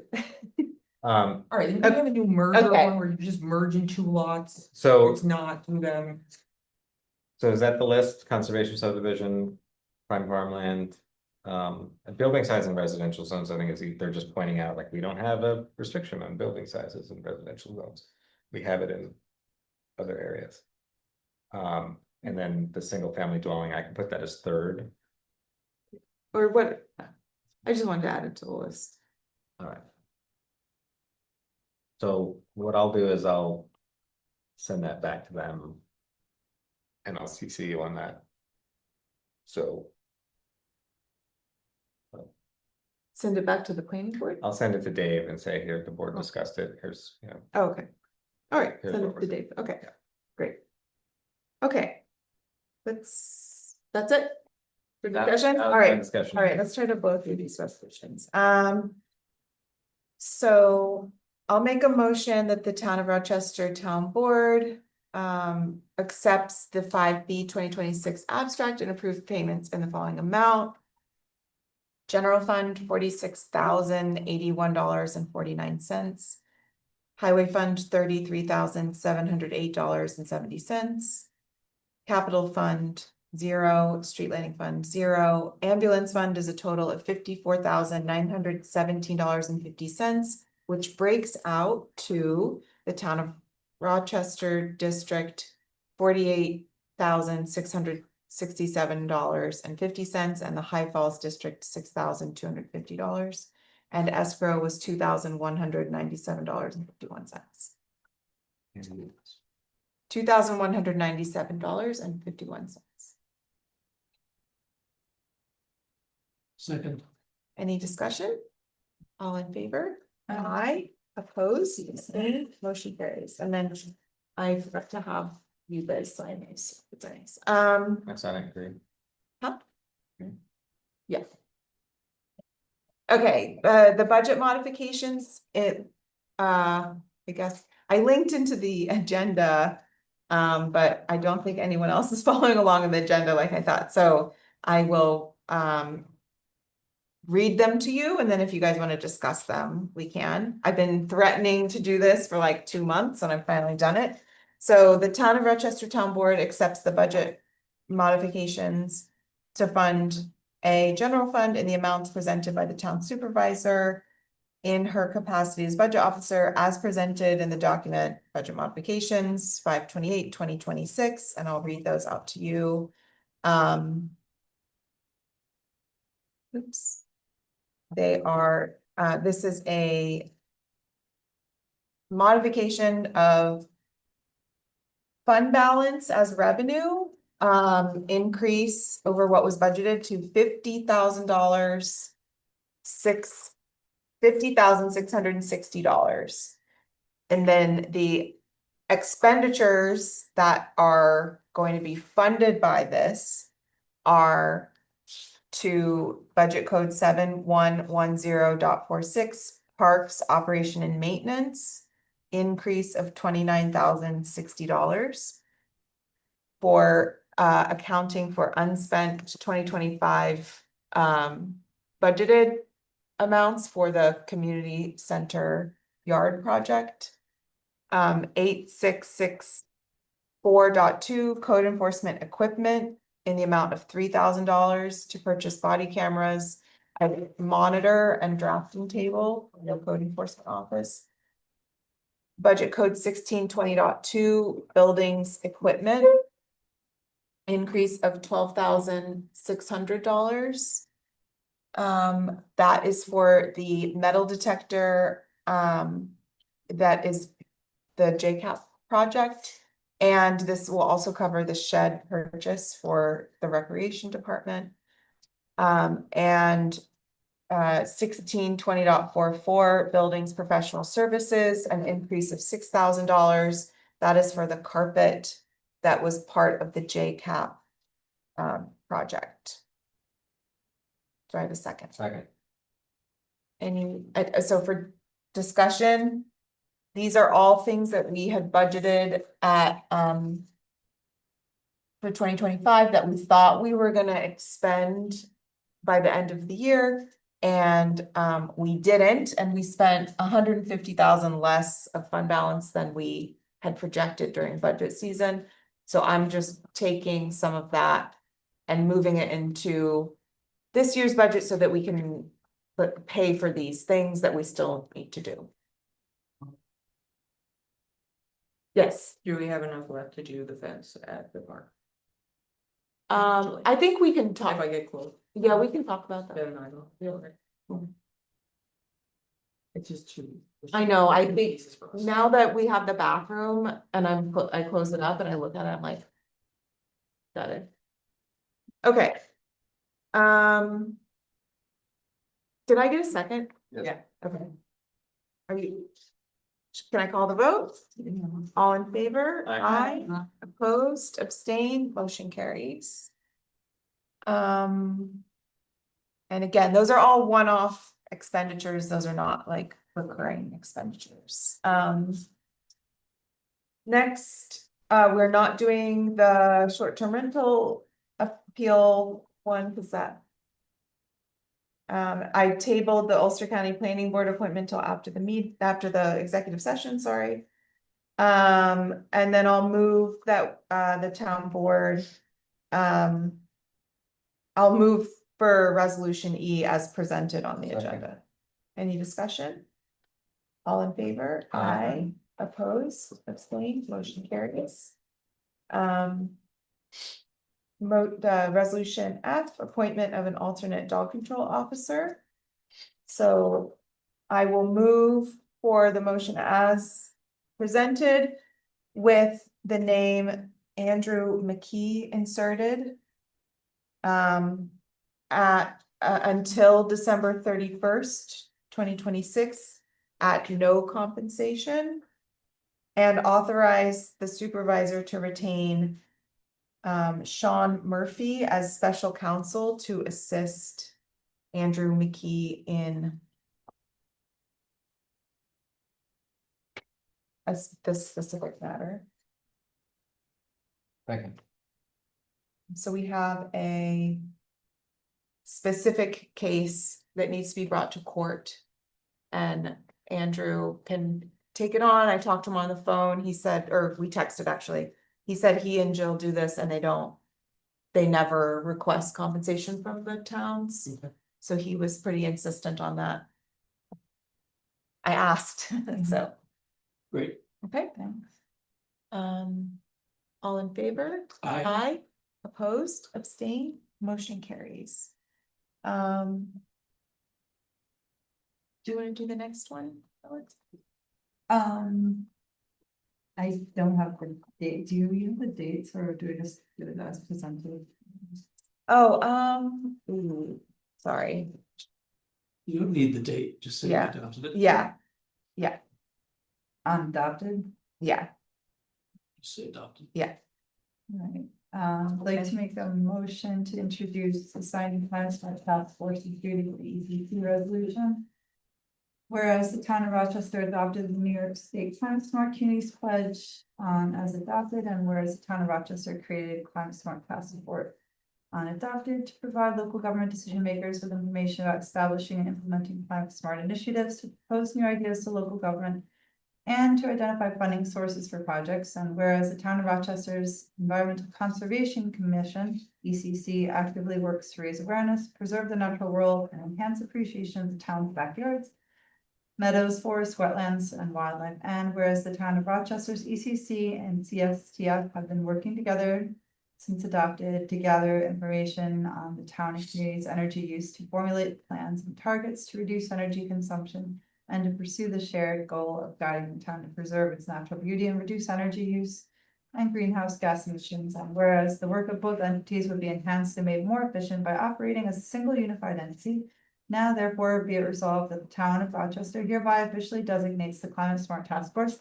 as a standing committee of the town of Rochester Environmental Conservation Commission, with the CSCTF coordinator serving as a member of the ECC and the CSCTF town board liaison serving as the town liaison to the ECC in order to more efficiently advance the work of both entities in service of the town's sustainability goals. Second. Any discussion? All in favor? Aye. Opposed, abstain, motion carries. Thanks, everybody. Yeah. Good. And so we're gonna appoint two. I'd like to make a motion to appoint two ECC members. Recommended resolution, the town of Rochester Town Board appoints the following to the Environmental Conservation Commission. The terms indicated. Term, is there a difference of me versus Julie on the 27th versus 28th? Do you want me to, you wanna? Yeah. Yeah, I think that you're gonna need to abstain, so you Okay, shouldn't make the okay. motion. I just noticed it was me. Yeah. Yeah. All right, go You're ahead. just blowing through it. Okay, so. Will someone else though? Want me to make the motion? Recommend, the town of Rochester Town Board appoints the following to the Environmental Conservation Commission in the terms indicated for the term ending December 31, 2027, Julie Goldscheid. And for the term ending December 31, 2028, Alexis Alva. I'll second. Any discussion? All in favor? Aye. Opposed, abstain? Motion carried. Okay, great. Wonderful, and I think you announced this at our last meeting, Alexis, but they got the application in and we're waiting to hear back, but it's very, very, very exciting. I'd like to make a motion, town of Rochester Town Board No. approves, what? You skip it. That was such a great document. It was such a great document. But I have not heard back about the add date, so I might need to add it to whatever special meeting agenda we have next week. What's up? Off topic, Mhm. but you don't, the 1% is in our bill and it passed 20th. For the housing transfer tax, It passed already? it looks like it's on this way. Oh, from the, From the assembly, oh, and they have the 1% where they changed. Okay, it already good. for us, so you don't have to do any. okay, more good, work that's, on yeah, that. I'm reading the law, I just looked it up to just double check. that's why, she was saying, I don't know if you have time with any other changes, let's, yeah. Okay. Great, wow, that's great news, did you hear that, guys? What happened? The bill passed the assembly. And the 1% was in there. And the already. 1% is They in- amended it before they passed it. Yeah. Oh, the house, just now? Well, in the Well, on the 20th. 20th, I happened to look it up while I was sitting here. Oh, so, okay, well, that simplifies things anyway. Yeah, I was gonna say that Glad they made your told life us. easier the rest of the week. Right, I know. Oh, they didn't tell Didn't us, tell us. I had, They never tell us. At least we caught it a week late, a month late, like last year. I'd like to make a motion, Do it, Sally. this motion, the town of Rochester Town Board enters into a renewed lease agreement with the town of Rochester Food Pantry as presented and authorized the town supervisor to execute said agreement. Second. And that, to be clear, is the May 16th version yes, of that document. Second. any discussion? All in favor? Aye, opposed, abstaining, motion carries.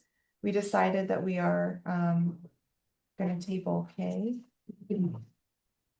Make a motion, the town of Rochester Town Board adopts body worn policy as presented in the document titled Body Worn Camera Policy 2026 V2, effective May 28th, 2026.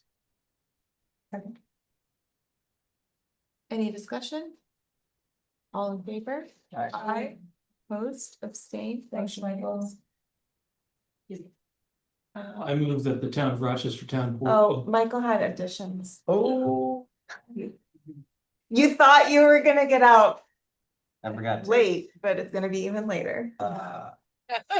Did you want to hold off on the appointment until after executive session? Oh, yeah, I did. We should probably do both of those.